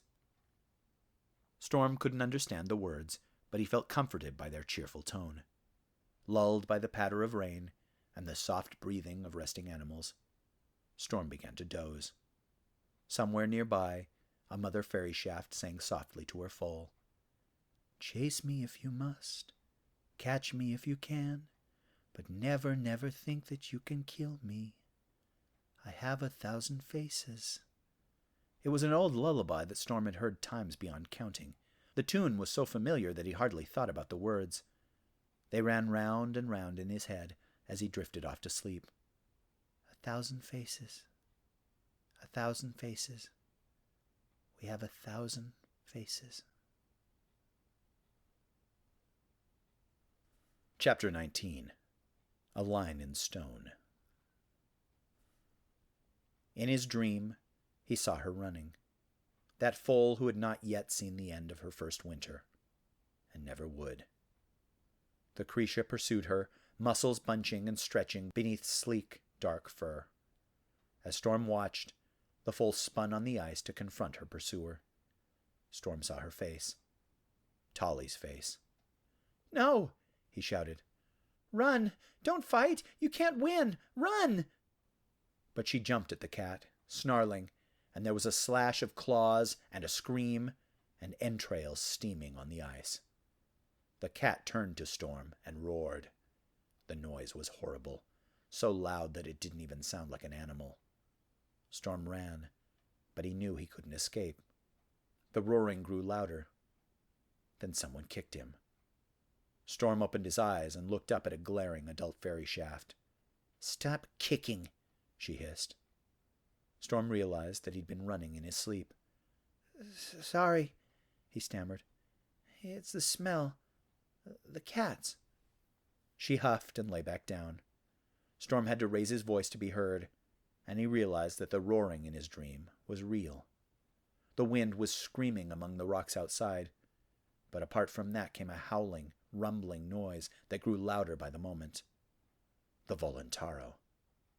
It came out of the west and raced screaming up the Vel from the sea. Then it was outside, obscuring the mouth of the cave in a blinding sheet of rain. Storm heard boulders crashing down the cliffs. That's why the other caves are unsafe, he thought. After a while, Storm's fear diminished, although the wind and rain continued to batter the cliff. He no longer felt at all sleepy, and he was seized by a desire for a closer look at this greatest of all storms. So he rose, picking his way carefully between resting ferry shaft, and approached the mouth of the cave. He passed the last of the ferry shaft long before reaching the edge. Storm crept cautiously over the wet rock. Wind-driven rain tore at his fur, but he pressed on until he could peer down into the tempest. It took him a moment to understand what he heard, what he could glimpse through the rain. The Geru Vel was under water. The surf, which normally lapped on the beach, was pounding in the rock mazes. Boulders, he guessed, must be shifting like pebbles underfoot. Even from this height, Storm could hear a distant grinding and see the flash of white water. He jumped as something grabbed him from behind. Storm tried to turn, but was swept off his feet as the intruder gripped him behind the head and dragged him back into the cave. Storm pulled free and spun around to find his mother glaring at him. He was relieved to see her, although he gathered from her expression that she disapproved of forays to the lip of the cliff. The noise of the storm made conversation impossible, so he merely turned and followed her back into the cave. Storm woke to weak morning sunlight. He felt warm and comfortable, lying against his mother among the other sleeping ferry shaft. His stomach growled, but he ignored it. The wind was still blowing outside, but with less violence, and the rain had stopped. Storm wondered what the rest of the cave looked like. His impressions from last night had been muddled by the dark and by crowds of pushing, half-panicked animals. Curious, Storm rose and looked around. He appeared to be toward the western end of a vast, wide-mouthed cavern. Rock formations partially obscured his view. Resting ferry shaft covered the floor for as far as he could see, which was, admittedly, not very far. Storm thought he heard water near the pile of rocks towards the center of the cave. Stepping carefully to avoid waking anyone, Storm made his way east. When he reached a rock formation, he clambered up and finally got a decent view of the cave. The Krisha were at the eastern end.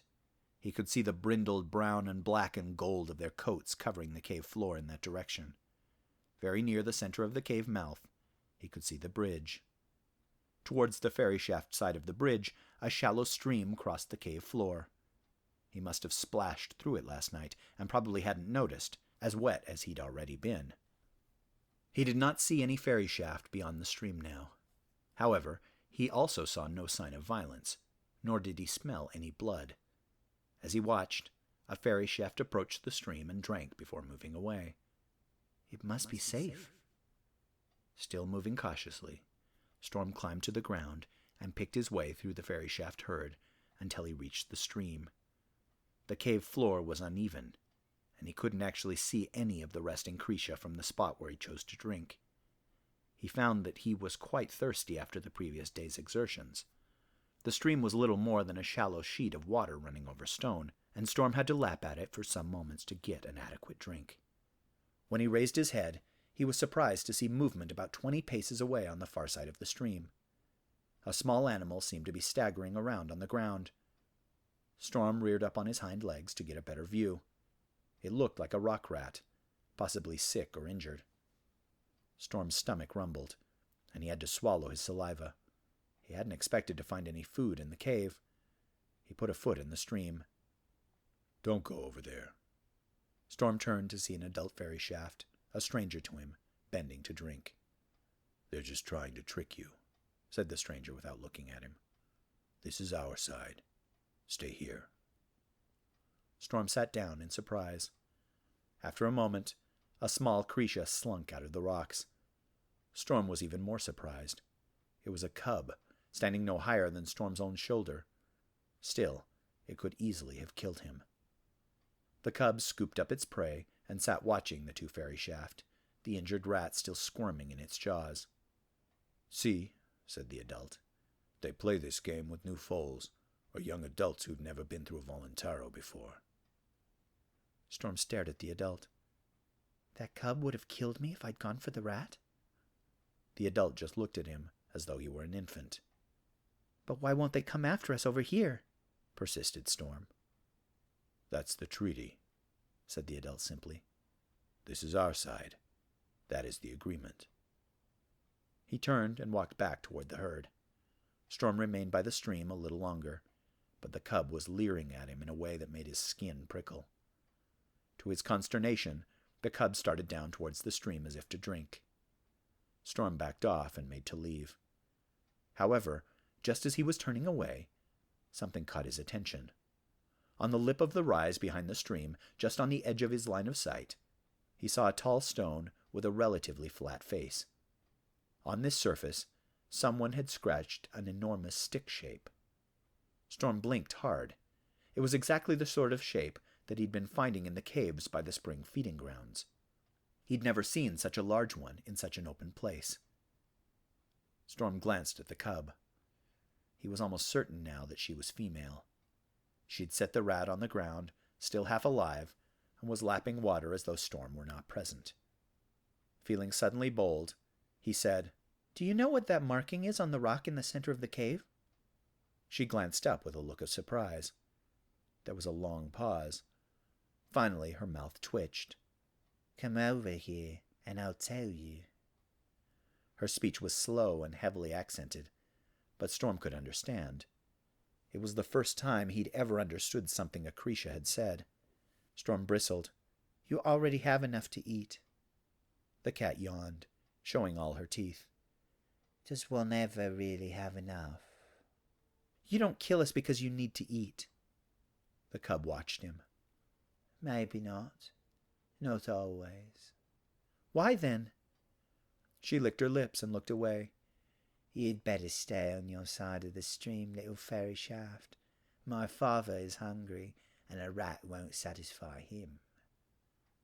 She turned and stalked off. Storm went looking for Pathar. He wanted to know about the large marking. Instead, he found Tracer and Leap, looking exhausted and hungry, where they huddled with a number of other low-ranking fairy shaft. Storm felt guilty. He sometimes forgot that his mother, though not prominent, still gave him resources and a degree of protection unavailable to his friends. "We can't find Ishi," Tracer said at once. "We've been through all the herd. Milo thinks he fell or got trampled." Storm felt a sudden heaviness. He'd not known Ishi well. The foal had been withdrawn and quiet since the death of his brother. Still, Storm had assumed that he would recover with time. "We may be replacing him," said Leap dully, "with a female Kalaris found.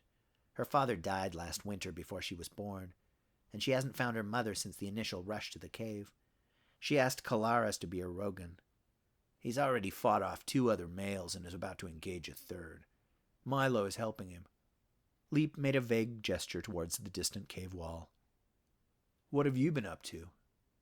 Storm told them about the boundary system and the cub's deadly trick with the rat.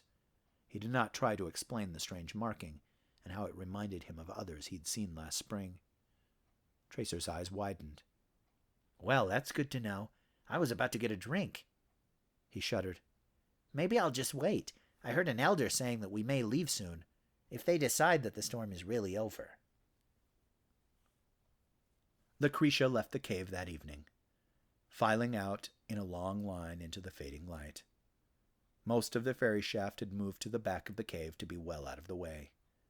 Storm, however, felt that this was likely his only chance to get a close look at a Krisha without danger, and so he edged to the front of the crowd. He soon found himself surrounded by elders and prominent adults, the only other fairy shaft who seemed to have no fear of cats. They cast sidelong glances and frowns in Storm's direction, and one, Storm was pretty sure it was Kelsey's father, aimed a kick at him, which he dodged. Storm watched the Krisha file past with their cubs. He suspected that they birthed in the spring, like Fairy Shaft. The males were considerably larger than the females, and their coats were an array of brown and tan and gold. They completely ignored the Fairy Shaft, but occasionally scuffled among themselves. Storm thought he saw little groups within the larger group, and he wondered if Krisha also had cliques. What happens to their orphans? Are female cubs forced to choose a mate in order to survive? Gradually, the stream of cats diminished. Storm felt the animal beside him grow tense. Looking toward the end of the line, he saw a cat, larger than all the rest, and as black as starless night. He came last, his pace unhurried, watching the Fairy Shaft and the progress of the other Krisha. Storm noticed that the adult Fairy Shaft around him, the wisest and strongest in the herd, all lowered their heads and averted their eyes. When the black Krisha reached the mouth of the cave, he turned and looked back, casually, as though to make sure he hadn't forgotten anything. Storm fancied that the green eyes focused on him, and he thought, although he was never quite sure, that the cat hesitated. Then something jerked Storm's tail so hard that he sat down. The legs and bodies of taller Fairy Shaft obscured his view of the Krisha. The adult, who'd already tried to kick him once, landed a successful blow to his shoulder that sent him sprawling. Clearly, he was not welcome among the elite. Storm turned to scramble away and caught sight of Pathar. To Storm's surprise, he looked quite angry. "Were you the one who jerked my tail?" asked Storm. Pathar didn't answer. Instead, he bent his head and hissed in Storm's ear. "Do not make me sorry for spending so much time on you, Storm. What were you thinking, drawing attention to yourself like that? By all the ghosts of our ancestors, we'll be lucky if he doesn't ask about you." Storm was bewildered and humiliated. Nearby Fairy Shaft were giving them a wide berth. Storm knew that they thought he was being berated for inserting himself among the herd leaders. But that wasn't what Pathar was saying. "That black Krisha?" "His name is Arkove. He's their king. You do not want him taking an interest in you." "But why would he—" "Because of your color." Still talking softly, but with a furious expression, Pathar said, "Now, we are going to pretend that this fight ended our friendship. Fairy Shaft know that I taught you. They link us, and that is unhealthy. We will not be seen together in public on friendly terms again. However, you may come to me at night or alone, and I will try to help. I am doing this to protect you, Storm." Storm did not have to pretend to be hurt. Pathar snarled loudly, probably for the benefit of those watching, and turned away. Storm resisted the urge to call after him, to denounce him as a hypocrite and a coward. "You probably go to those conferences every year. Where else would Arkove ask about me? What do you talk to him about, Pathar? Do you decide how many of us will get slaughtered?" But he kept quiet.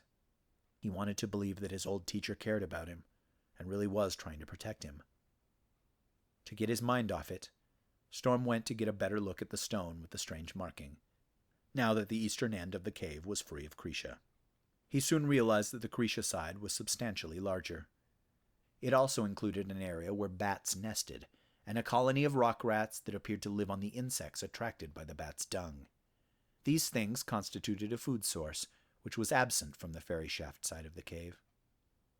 However, Storm did not think this had always been the case. From either side of the marked stone, he found a deep line gouged in the cave floor from front to back. It disappeared over places that were too rocky or uneven, but picked up again on the far side. The line ran through the bat colony. "This is the true boundary," thought Storm. "This line splits the cave evenly, fairly." He was still thinking about the implications the next morning, when the Fairy Shaft herd finally left the cave. Chapter 20. Ambition. Calaris's new roux was called Vala, a dainty, cream-colored foal, small for her age and timid. By the time the river froze, the clique had added another new member as well, a big yearling male named Tarsus, orphaned in the first Cretia raid. The clique actually turned away another, smaller male who tried to join about the same time. Milo thinks he can afford to be picky, thought Storm. Maybe he did, or maybe he just didn't think they could support another lightweight. 2 roos were a lot for an orphan clique to defend, and Vala did not bring down her share of prey. Storm thought that Tarsus might be scheming to take over the clique after Milo moved on. He was smart enough, and he could fight. However, he wasn't too ambitious to be patient. Milo would be 4 years old in spring. Some fairy shaft took a mate at 4, but Milo did not have the looks to attract an independent mate, and Tolly was not old enough. More likely, Milo would stay with the clique until he was 5, and better able to defend a roo on his own. At that point, Tarsus might be big enough to consider fighting Kalaris for control of the clique. At least, that was what Storm, Tracer, and Leap thought would happen. "And then there's us," said Leap with a thump of tail. "The solid middle. Big enough to matter, not big enough to rule. Or probably to mate either." Tracer snorted. "You could have a mate this spring if you wanted." Leap had been spending excessive amounts of time flirting with various female cliques. He was getting less embarrassed about it. "You think so? At 3? I couldn't father a foal. Could I?" "I think there are a few who'd let you try," snickered Tracer. "Oh, well, you're one to talk. You and that butterfly-eyed... what's her name?" "I don't know what you're talking about," said Tracer sweetly. He had, indeed, been making eyes at a young adult female who'd lost her mate last year. She was not high-ranking or particularly pretty, but she laughed whenever Tracer tried to be funny, and she just happened to be on the edges of her clique whenever he came around. "Well, all right. Her name is Mia," said Tracer. He glanced at Storm. "And if I can find an interested female, anyone can." Storm did not rise to the bait. He was looking up at the cliff from where they lay in the lee of a boulder. Tracer nudged him. "Ah, come on. You don't even try." Storm smiled. "I'm only a yearling. You'll be 2 this spring. Foals like us have to start early." "I'm not like you," said Storm. "I'm a runt." He still stood a head shorter than any fairy shaft his own age. Tracer squirmed. "That doesn't mean—" "They talk about your fur," put in Leap. "They notice you, believe me." Storm snorted. "They notice me. That doesn't mean they want to mate with me." "They're curious," persisted Leap. "Rumors still go around about how Kelsey couldn't catch you. All you'd have to do—" "I'm not going to flirt with the female cliques until someone deigns to notice me," said Storm. "I'm going to fight Milo for Tolly." A moment of perfect silence greeted this announcement. Then Tracer and Leap both spoke at once. "Oh, Storm, no. "Bad idea. What did you just say about being a runt?" "If you win a roo in a fight, she has to choose you afterward," said Tracer. "You don't have the right to claim her the way a Rogan does, who has supported her all winter. Even if you manage to beat Milo, she could just walk away." "Then she'll walk away," said Storm, still staring at the cliff. "You won't beat Milo," said Leap. "Storm, tell me you're not about to do this tomorrow." Storm finally looked at him. "Of course not. Next year, maybe." "Good. Then there's time to talk you out of it." "Yes," said Storm. "But you won't. Instead, maybe you should help me learn to fight." He'd been working on his plan since the start of winter. Storm could tell he was filling out, putting on muscle, gaining better coordination. When he skated this year, he rivaled the 3- and 4-year-olds for agility. He took long runs in the winter twilight, pushing himself for speed, building muscle that would put power behind his kicks. He'd found the sheep trails again, too. Slowly and methodically, he'd begun to learn some of the ones near the winter feeding grounds. He chose his favorites and memorized every leaf-thin ledge, every drop and gap. Out on the windy cliff face, Storm's small size and light weight were an asset. He was becoming bolder. He searched for the trails that led to caves. Sometimes he left prey there. He would return for it days later and find it frozen, still fresh and undisturbed. I can help feed a foal, and I can protect a mate. I might do it differently than others, but I am capable. Except the mate he wanted was Tolly, and to win her, he would have to fight, and probably kill, his clique leader. Storm did not dislike Milo. He didn't think Tolly disliked him either. But she doesn't want to be his mate. She feels trapped. He saw it in her eyes every time someone mentioned the coming spring, one season closer to fulfilling the bargain she'd made for protection. Just wait for her, Leap told him reasonably. She's only obligated to stay with Milo for the number of years he was her Rogan. That would be 4, said Storm flatly. Ordinarily, mating relationships were renegotiated on a yearly basis. They usually lasted for several years, occasionally a lifetime. However, the rules for Rogans and Roos were different. So 4, said Leap, as though that were not longer than any of them had been alive. And probably less. Sometimes the Rogans break up those long partnerships after a couple of years. If Milo sires big, healthy foals or fights his way up the hierarchy, the other females will take an interest. Anything could happen in 4 years. Storm shook his head. You don't understand. Tolly saved my life from those curbs. Now I'm going to save hers. I'm going to give her back her freedom. She can do whatever she wants with it. He was by no means certain that she would want him, although he tried not to think about that. To Leap and Tracer he said, Why don't you just show me how to fight? They tried. To their credit, they tried hard. But Storm soon realized that neither of them were very good at it. There was a reason that Tracer and Leap were not contending for the top positions in their clique. In desperation, Storm finally went to Tolly and explained, awkwardly, that he'd like to learn to fight. She gave him a strange look, but she didn't ask why. As the winter wound down, he spent long afternoons with her, ducking and dodging, and trying to flip her over. You're quick, Tolly told him. So very quick, Storm, but you lose in the real thing unless you fight dirty. You don't have any weight behind your attacks. What do you mean by dirty? Storm asked. Tolly shrugged. Hamstring your opponent. Open an artery and just keep dancing away until he bleeds out. Slash at the forehead so that he has blood in his eyes and can't see what he's doing. Or, back him off a cliff. Or over weak ice. Storm frowned. Fairy Shaft didn't usually fight like that. They did not fight to kill. There was always the chance that an opponent would simply surrender. Did you do that to any of the males who harassed you? He'd wanted to ask before, but never dared. She would have been less than a year old. Could she have managed to kill another Fairy Shaft? Tolly looked away. You don't have to answer, said Storm quickly, but she interrupted him.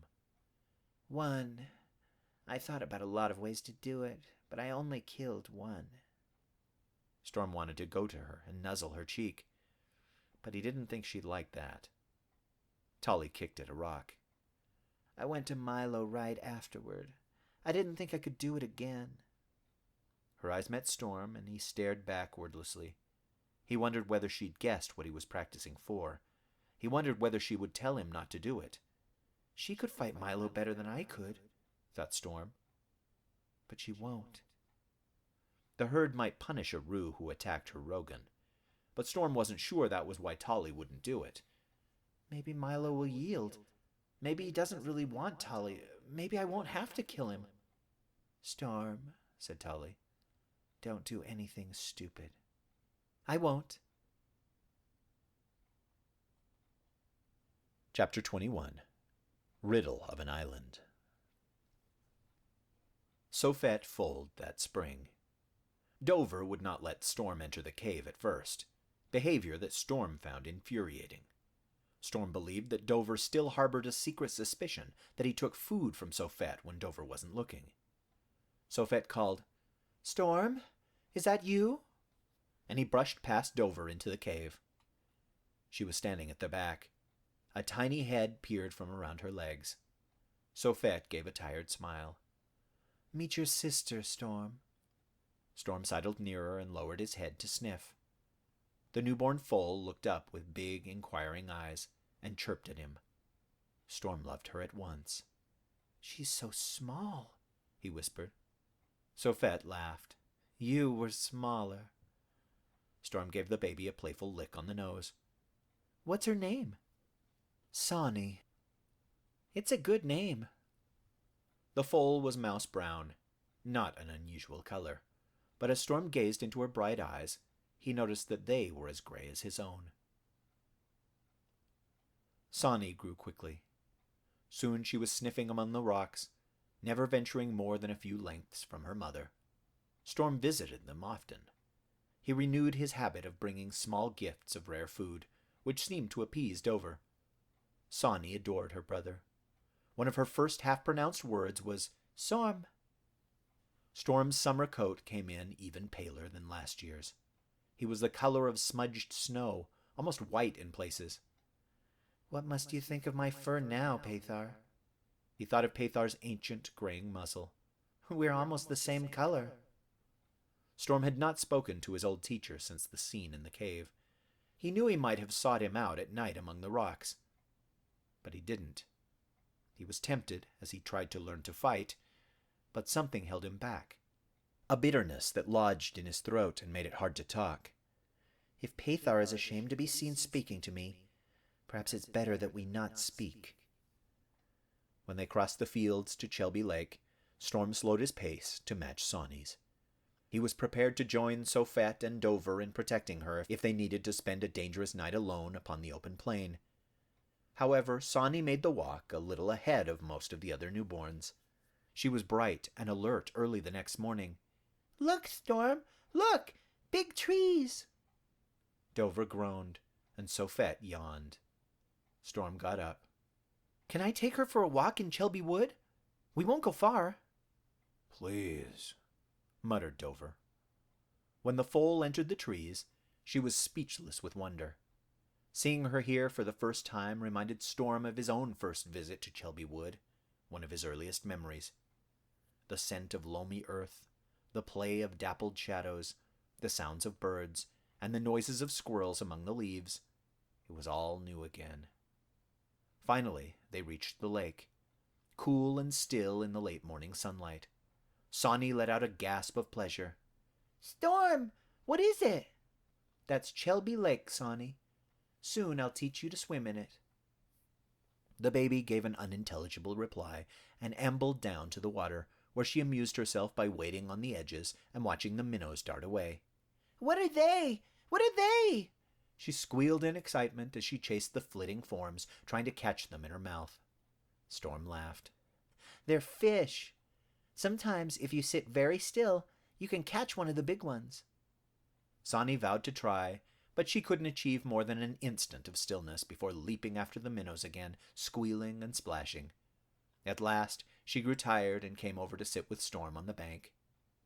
"What's that?" Storm followed her gaze over the water. "Oh, that's Cooey Island." Sawney tottered up again. "Let's go there." "No, little one," smiled Storm. "No one goes there. You wouldn't like it. Just a lot of vines and trees."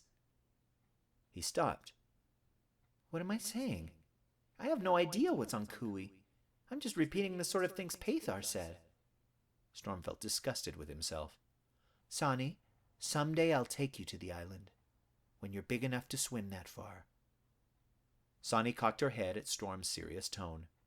Then a dragonfly caught her attention, and she dashed, snapping, after it. Summer melted away, but Storm could not forget that conversation by the lake. Sawney's speech improved, and she began to play with other foals. Storm doubted that she even remembered what he had said about Cooey Island, but his own words gnawed at him. Was he starting to think like an adult, keeping secrets that he didn't even understand? Storm realized that he knew less about Cooey Island than about Groth, surely a much more dangerous place. Even Pathar said the island wasn't dangerous. What did he say? That we are afraid of the past? Storm had explored most of the plain and wood in the vicinity of Chelby Lake, and Cooey Island became more enticing by the day. He could not have said for sure when he decided to swim over, but he knew when he woke that morning that he was going. It was early fall, and if he waited any longer, the water would be too cold. He debated on whether he should take anyone with him. Certainly he would not take Sawney, not until he knew what was over there. She wasn't a strong enough swimmer yet, in any case. He thought about asking Leap or Tracer to accompany him. He wanted to ask Tolly, but he was afraid that one of them might try to stop him. In the end, he asked none of them and told no one. Storm arrived at the edge of Chelby Lake just after sunup. A light mist hung over the water. He measured the distance with his eyes. It would be a long swim, but he had been swimming a lot lately, trying to strengthen his legs for the fight with Milo. Storm's fur had already started to thicken for winter, and the cold water took several moments to penetrate to his skin as he waded out. Soon he was paddling. The mist swirled around his head, making him uneasy. On land he could see above the haze, but at eye level with the water, the mist blocked his view of the island and all but obscured the shore. Storm swam steadily on, the fog growing ever worse. He began to imagine shapes in the gray streamers, a shore that never materialized, phantom trees that retreated from him. He glanced back and found that he could no longer see the shore of the lake. Storm, you fool! Couldn't you have waited until the fog burned off? You had all summer to do this. Why choose today?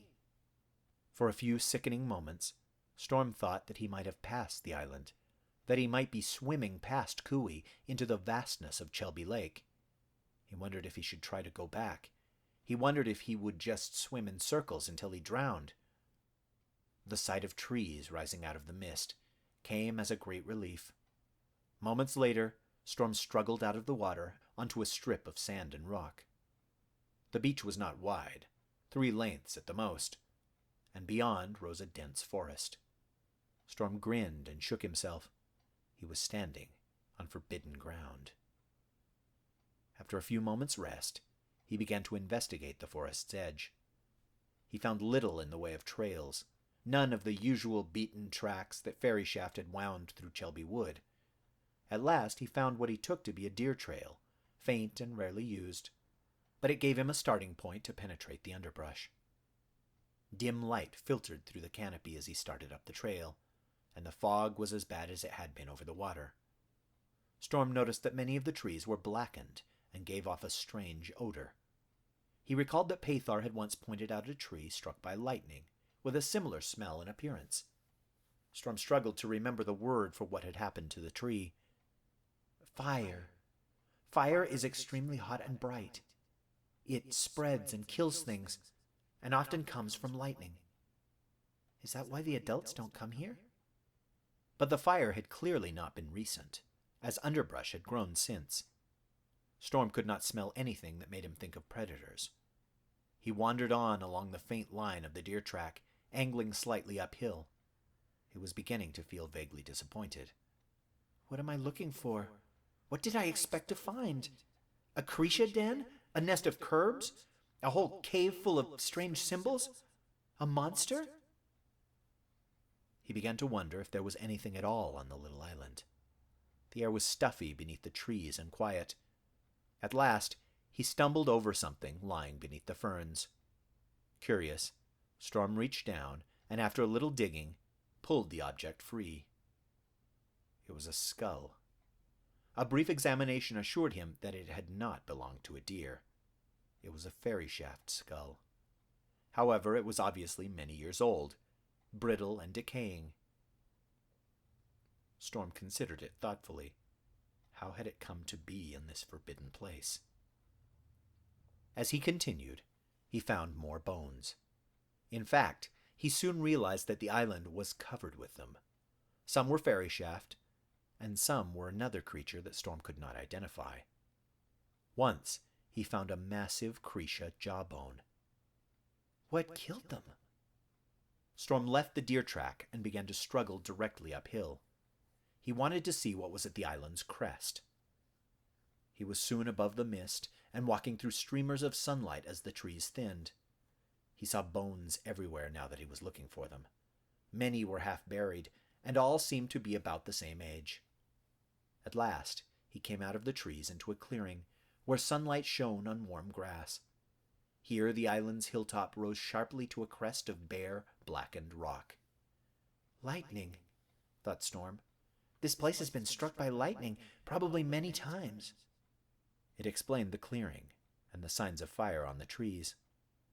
More bones poked through the grass around the hill. Storm identified 2 more fairy shaft skulls, along with parts of many skeletons. He found more of the strange creature's bones, too, ribs that looked impossibly large, and huge vertebrae. Again, all the bones seemed to be of about the same age. He crossed the clearing and circled the rocky outcrop at its center. He had a mind to climb to the top and see whether he could get a view of the mainland over the trees. As he searched for the best way up, he rounded the hill and found a wide-mouthed cave angling down into it. The cave was not as large as the Volantaro cave, but it was still one of the largest he'd ever seen. Storm ventured inside, hesitantly. Some irrational part of his mind kept insisting that this was a monster's lair. But he fought it down. Any predator must feed regularly, and all of the bones were old. Whatever had killed them was long gone. The black stone of Kui Island looked very different from the red rock of the cliffside caves, or the white, porous rock of the sea cliffs. Storm found translucent blue crystals growing on the walls. He grew bolder as his eyes adjusted to the gloom. He took a drink from a hollow in the rock and promptly spat it out because of the unpleasant mineral taste. Near the back of the cave, he found an enormous skull. The jaw was missing, but he still had a clear sense of the size of the beast. At first, he thought it was a Krisha, but surely it was too large, even for that. This animal could have swallowed Storm without chewing. A drop of water pattered on his shoulders, and Storm looked up. There was something wrong with the ceiling of the cave. The colors did not make sense. Lines of white, a splash of pink. Storm backed in a slow circle, trying to understand.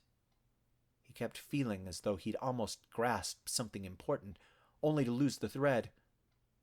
The enormous skull, the huge vertebrae, the lines on the ceiling. It's a Telshi, he breathed. He knew it an instant before he made sense of what he was looking at. An image had been created on the ceiling. Storm could not guess how it had been done. A thick white line delineated the long, coiling body of a Telshi. The creature's face looked down on the center of the cave. It had one huge eye, made of a polished lump of blue crystal. Where the other eye should have been, Storm saw only a rounded indentation in the stone, as though someone had scooped it out. The Telshi's mouth was open, and Storm could see its pink tongue and long white teeth. However, it looked more as though it were trying to say something than as though it were about to attack. Storm stared at it for a long time. "What happened here?" he whispered. "Did Fairy Shaft and Telshis fight? Or did something else kill both of us? What about the Krisha jawbone? Who made this image? How? Why?" Only the wind replied. Chapter 22. The Rules. As fall drew to a close, Storm found himself in a state of unexpected hostility with his mother and Dover over Sawney's education. She had progressed wonderfully that summer, learning to swim and fish and identify edible plants. She could play sholo as well as any yearling, and she'd acquired a group of well-placed friends, all foals with 2 parents and good social standing in the herd. "Sawney will never be a Roo," thought Storm with pride. He had supervised many of her lessons, pushing her beyond what was usually expected of a female foal who had yet to see her first winter. Indeed, Dover clearly believed that Storm was overly aggressive with Sawney's education, pointing out that she would never need to live by her own wits alone. Sofette did not like the long runs away from the herd on which Storm sometimes took his sister, and both parents objected when Storm and Sawney brought down a young deer late in the fall. Fairy Shaft did not eat much meat in summer. There was no need, and deer could be dangerous game. "All it would take is one kick," thundered Dover, after Sonny had gone off with her friends. "One broken rib, Storm, and she'd start her first winter crippled. Is that what you want?" And how much easier will it be when she's faint with hunger and chasing a sheep through the boulder mazes? Snapped Storm. At least now she knows how to bring down large game. "It will be a year or more before that's expected," snarled Dover. "I am her father, and I will provide her with assistance, as will her mother and her clique." Storm noted that the need for his own assistance was distinctly absent. "Please let us raise her, Storm," said Sophet. Storm could tell that she was tired of arguing, but Dover's sullen expression drew his ire. "What if you're killed in the first Krisha raid?" he shot. "What will she do then?" Storm thought that his stepfather might strike him. Dover's ears settled flat back, and he raised a front hoof. "You will not speak that way to me, runt." Sophet's head shot up. "Dover!" "You haven't told her, have you?" said Storm, giving no ground. "You haven't told her about the Krisha." He was looking at his mother now. "We will not speak of such things," began Dover, but Sophet cut in. "How would that help, Storm?" "It would prepare her!" exclaimed Storm. "She wouldn't be so shocked, and she'd know what to do." "What she'll do is run," said Dover tightly, "just like everyone else. There's no technique, nothing to learn. Now you will not speak of such things again in the presence of my mate or my foal. If I find that you have done so, you and I will have a serious altercation. Do you understand?" "Dover, please," murmured Sophet. Dover's blazing eyes never left Storm's face. "I understand," grated Storm. He walked away, but Dover surprised him by catching up a few paces distant. He trotted around Storm and stopped in front of him, legs stiff, tail bristling. "Veril," he spat in a voice too low to carry to Sophet. Storm flinched without meaning to. It was what the adults had called him when he was no older than Sonny. Unlucky, an ill omen, unfit to live. "You're not of my blood," hissed Dover. "I have let my mate's compassion affect my opinion of you, but no more. You are the ill-favored child of a hapless, short-lived father. Weak stock. You try to claim my foal because you will never make one of your own. If Sonny and Sophet did not dote on you, I would send you from here bleeding. Do not presume to challenge my authority over my family again, Stormy LaFairy." Out of the corners of his eyes, Storm saw other fairy shaft watching. "He's putting on a show," thought Storm. "Why? Because others have been talking?" Storm had been feeling very grown up that summer. Now he suddenly felt very young again, acutely aware that he was a small foal, only 2 years old, facing a full-grown, angry adult. He thought, "This is what the fight with Milo will be like. Except I'll have done something to really make him angry, and I haven't done anything to Dover." Storm turned and walked away. He half expected Dover to pursue or even to strike at him, but his stepfather seemed satisfied. "You've re-established your place in the herd," he thought bitterly, "by making sure that everyone knows the runt isn't telling you what to do." Later, as Storm jogged beside the river with Sonny on the herd's annual migration, he wrestled with the problem of whether to defy her parents and tell her about the cats. "Sonny, there are certain problems in winter." She smiled at him. "I know. Mother told me that last year there was a big wind, but this year there won't be, because the herd elders said so." Storm took a deep breath. "Last year there was a voluntaro. They don't happen very often, but many fairy shafts still die in winter." "Oh, I know we'll be hungry. Mother told me, but you taught me to hunt." She gave a little skip, somewhat muted, because the long walk was wearing on her. Storm didn't know what to say. Dover and Sophet were walking a few lengths away. They probably couldn't hear everything he said because of the trampling of thousands of fairy shaft feet and their chatter as they walked. Still, he caught Dover glancing at him from time to time. Storm had half expected another altercation, but Dover seemed confident in his authority. Why shouldn't he be? Thought Storm. Sonny is not my foal, only my half-sister. And maybe he's right. Maybe she doesn't need to know about the Krisha yet. Storm glanced sidelong at Sonny, her coat a glossy red gold, her legs already longer than his had been at the same age. Sonny had never been mocked by the other foals, as far as he could tell. She had 2 parents, and a brother watching over her. He did not feel jealous, but he did feel a little distant. Her life will be so different from mine. Maybe I have nothing to teach that's worth learning. Maybe I should just follow the rules. The next morning, at the foot of the cliffs, Storm felt the tension in the herd which told him that the conference was in session. The weather remained clear, however, and soon the ferry shaft were behaving normally again. The winter snows came. Storm spent more time with his clique and less time around Sonny. However, he sought her out on the day that the Igby froze hard enough for skating. As he'd expected, she was excited. "Oh, Storm, it looks like so much fun, but I don't want to break a leg. Storm, show me how to do it." Storm was laughing. "All right, but you have to hold still. Come down to the ice, carefully. That's right. Now lock your legs like this.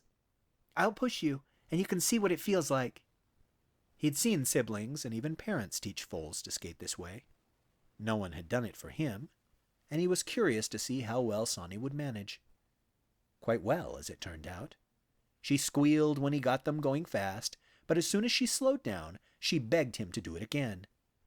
Sonny had begun to make tentative steps and pushing motions of her own when Storm noticed a disturbance among the foals in his clique.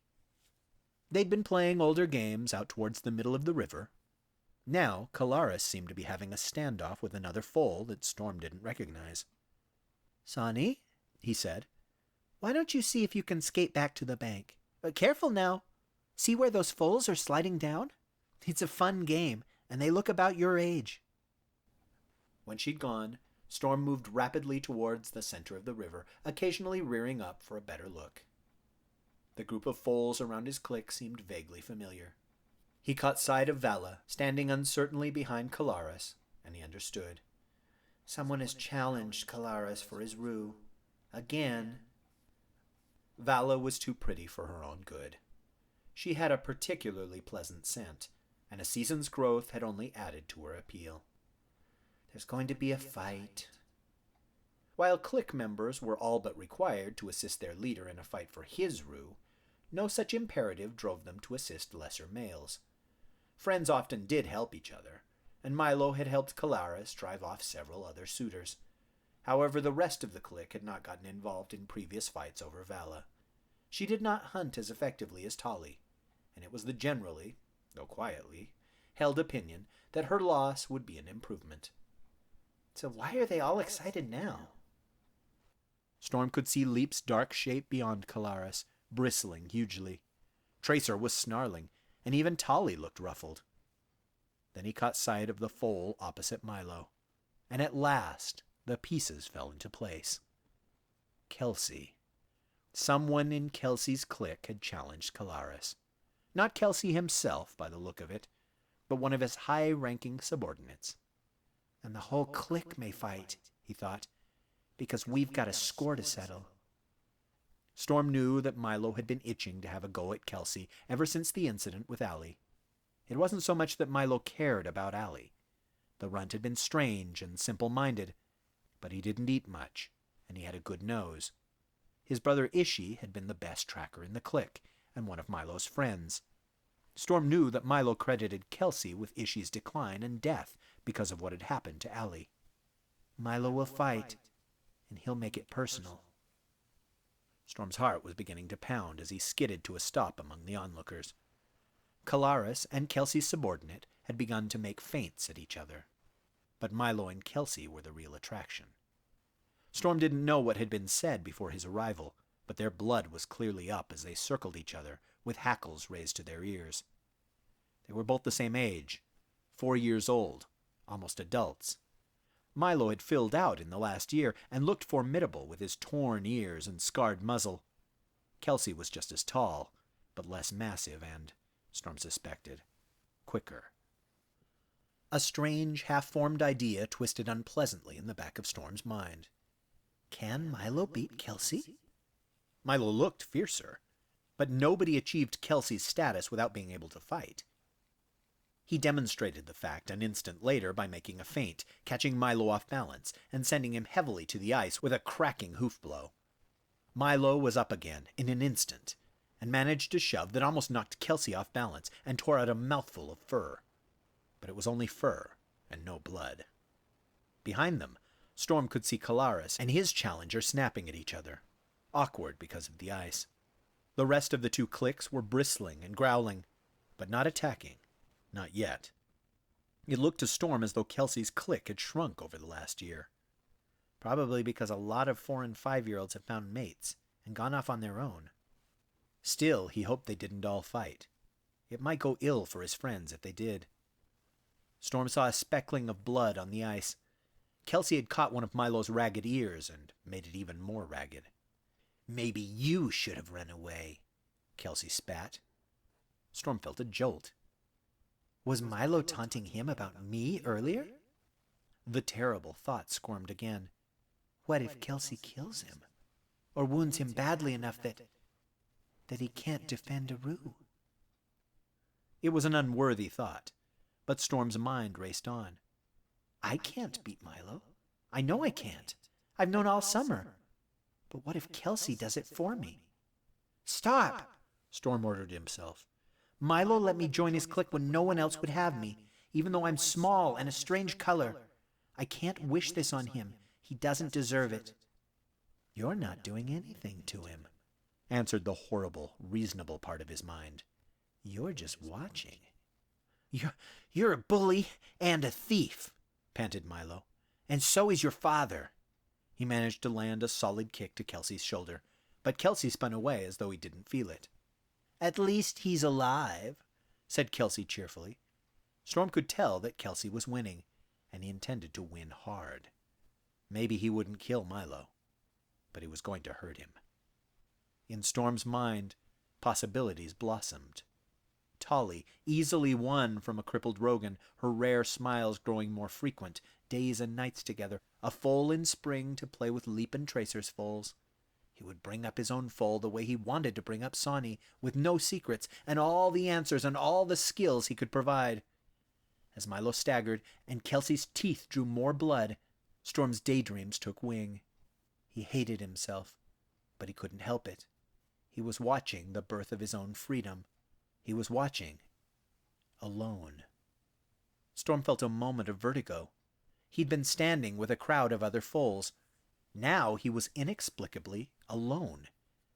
Out of the corners of his eyes, he saw running Fairy Shaft, not playing tag, but running hard for the bank.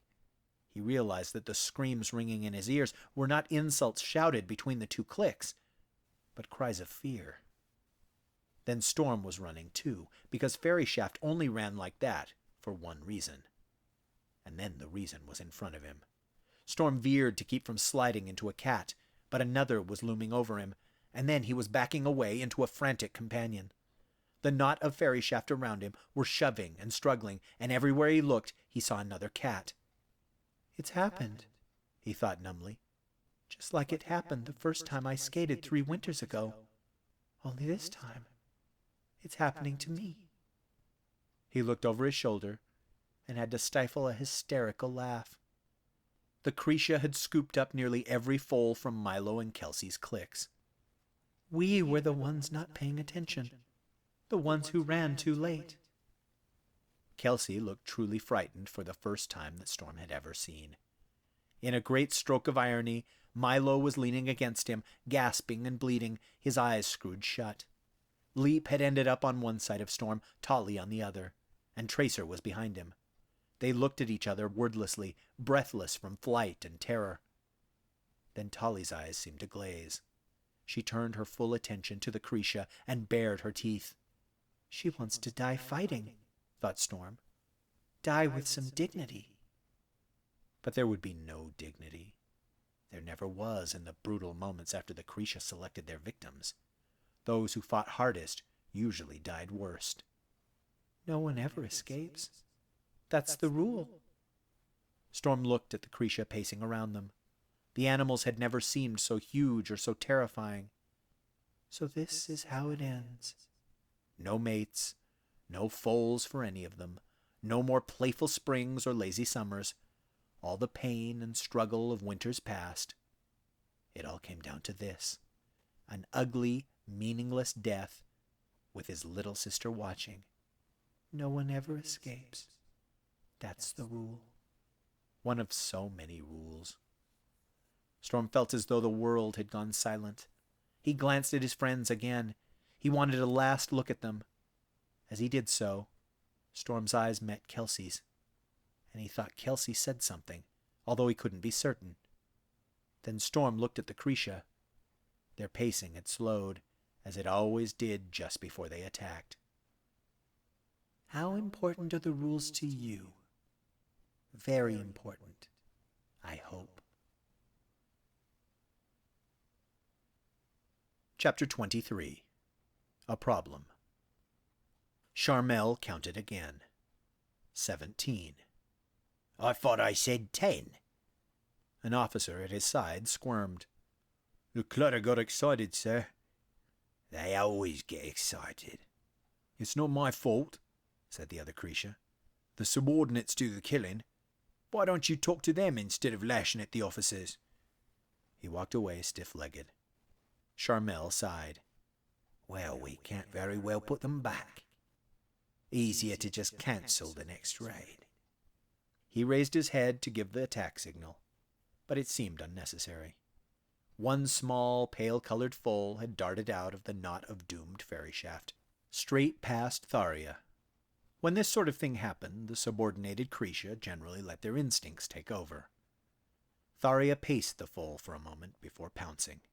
However, to everyone's surprise, the foal changed direction at the last moment, so that she missed by a paw's breadth. She gave a small, frustrated growl and pounced again.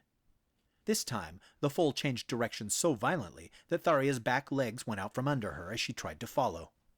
Her companions, still pacing around the selected ferry shaft, snickered. Even Charmel smiled. It was a comical sight, and Tharia did not often inspire comedy. She roared and charged after the fleeing foal. Charmel couldn't help thinking of a rabbit zigzagging under a hawk. Where did it learn to do that? And then it disappeared into the trees. Charmel blinked. What just happened? Every Krisha on the ice stood still for a moment, and then they were all roaring and snarling and calling after Tharia as she disappeared in pursuit of the rogue foal. The pacing ring around the trapped group of ferry shaft broke up as the clutter wavered in the face of this unexpected event. Charmel knew he should tell them what to do, but he wasn't sure himself. When was the last time a selected ferry shaft had managed to get out of the sight of the clutter? Not in years. Humiliation replaced astonishment. They were like cubs playing with a mouse in their own den.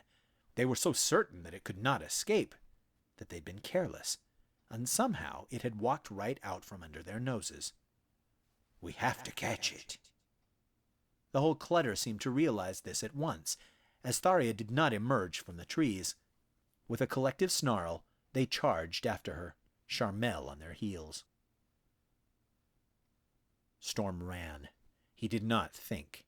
He let his body do what it had done 100 times before, and oddly, even as the Krisha's deadly paws dropped down beside him, and missed again, even as the cat roared behind him, he felt himself relax.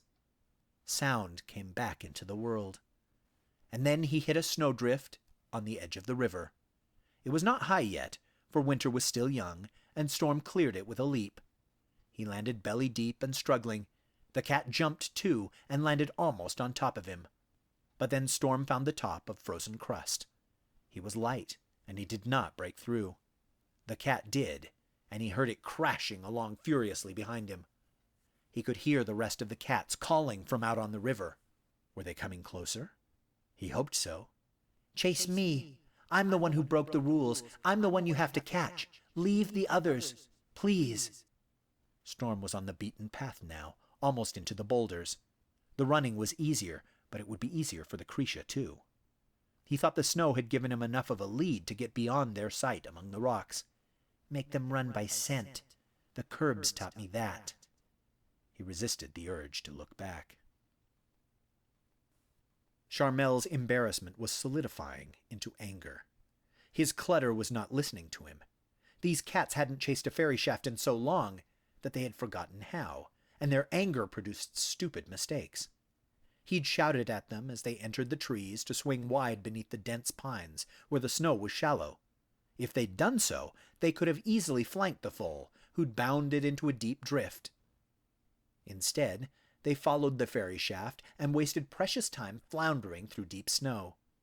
Tharia broke the trail, and they'd all caught up with her by the time they emerged near the boulders. Charmel had taken his own advice, and was well ahead of his clutter as he followed the foal into the mazes. The animal changed direction immediately, laying a weaving path through the rocks. Charmel barely managed to keep him in sight, even though he was right behind. "I'll catch him myself," thought Charmel. "I'll make an example of him, and then I may have to make an example of this clutter." He could almost hear Ariane laughing. "Charmel's raiding party spent half the morning trampling around the boulder mazes chasing some foal." Charmel gritted his teeth. If the foal would just stop weaving and give him a clear pounce. He'd gotten a better look at it now. The foal was male, small but not as young as he'd first thought, and an odd color. Then, to Charmel's delight and relief, the foal started up a cliff path. The animal must not know that this path dead-ended a short way up. "He's just a panicked youngster," thought Charmel, "and now this little exercise is about to end." Charmel slowed, secure in his confidence, as he followed the foal up the trail. Will he beg for his life when he realizes he can't escape? Is it possible that some other fairy shaft trained him to do this? Could he be coerced into giving names? Charmel slowed a little more, wanting to give his subordinates time to catch up. "Perhaps," he reflected, "I should let them do the killing after all." They were so excited that only the sight of blood was likely to cool them. Charmel caught sight of the end of the path. Oddly, the foal wasn't slowing down. "Does he plan to make an end of himself before we can?" Charmel bounded forward. However, they were approaching the end of the trail faster than the cat had judged, and with one final leap, Storm cleared the path and hit the sheep trail. He gave a triumphant whoop and sped away, bounding as effortlessly as a wild ram over the narrow thread of rock. Charmel skidded to a stop, panting and blinking. The idea that the foal might escape had never occurred to him. He had expected ridicule for even allowing such a thing to trouble him, but this... There was absolutely no excuse for this. As he stared after the fairy shaft, he noticed the color again. Really noticed it for the first time. He watched until the foal disappeared, probably into a cave, and then turned with a grimace to deal with his oncoming clutter. A moment later, a long, wavering howl made Charmel bristle to his tail tip. He knew then that he would be running all night, pushing for Leashwood and home. He needed to report this. "Cove, I think we have a problem." You have been listening to Hunters Unlucky, narrated by Rish Outfield. This is Abigail Hilton, the author. I'm releasing the complete, unabridged novel here for free. Subscribe to my channel and you won't miss what comes next. If you'd rather not wait, the complete 5-part novel is available as a single, uninterrupted audiobook from my own store, shop.abigailhilton.com, and from audiobook retailers. If you are enjoying the story, leave a comment and tell me your favorite character. Hunters Unlucky is published by Pavonine Books. Copyright 2014 by Abigail Hilton. Sound recording copyright 2014 by Abigail Hilton.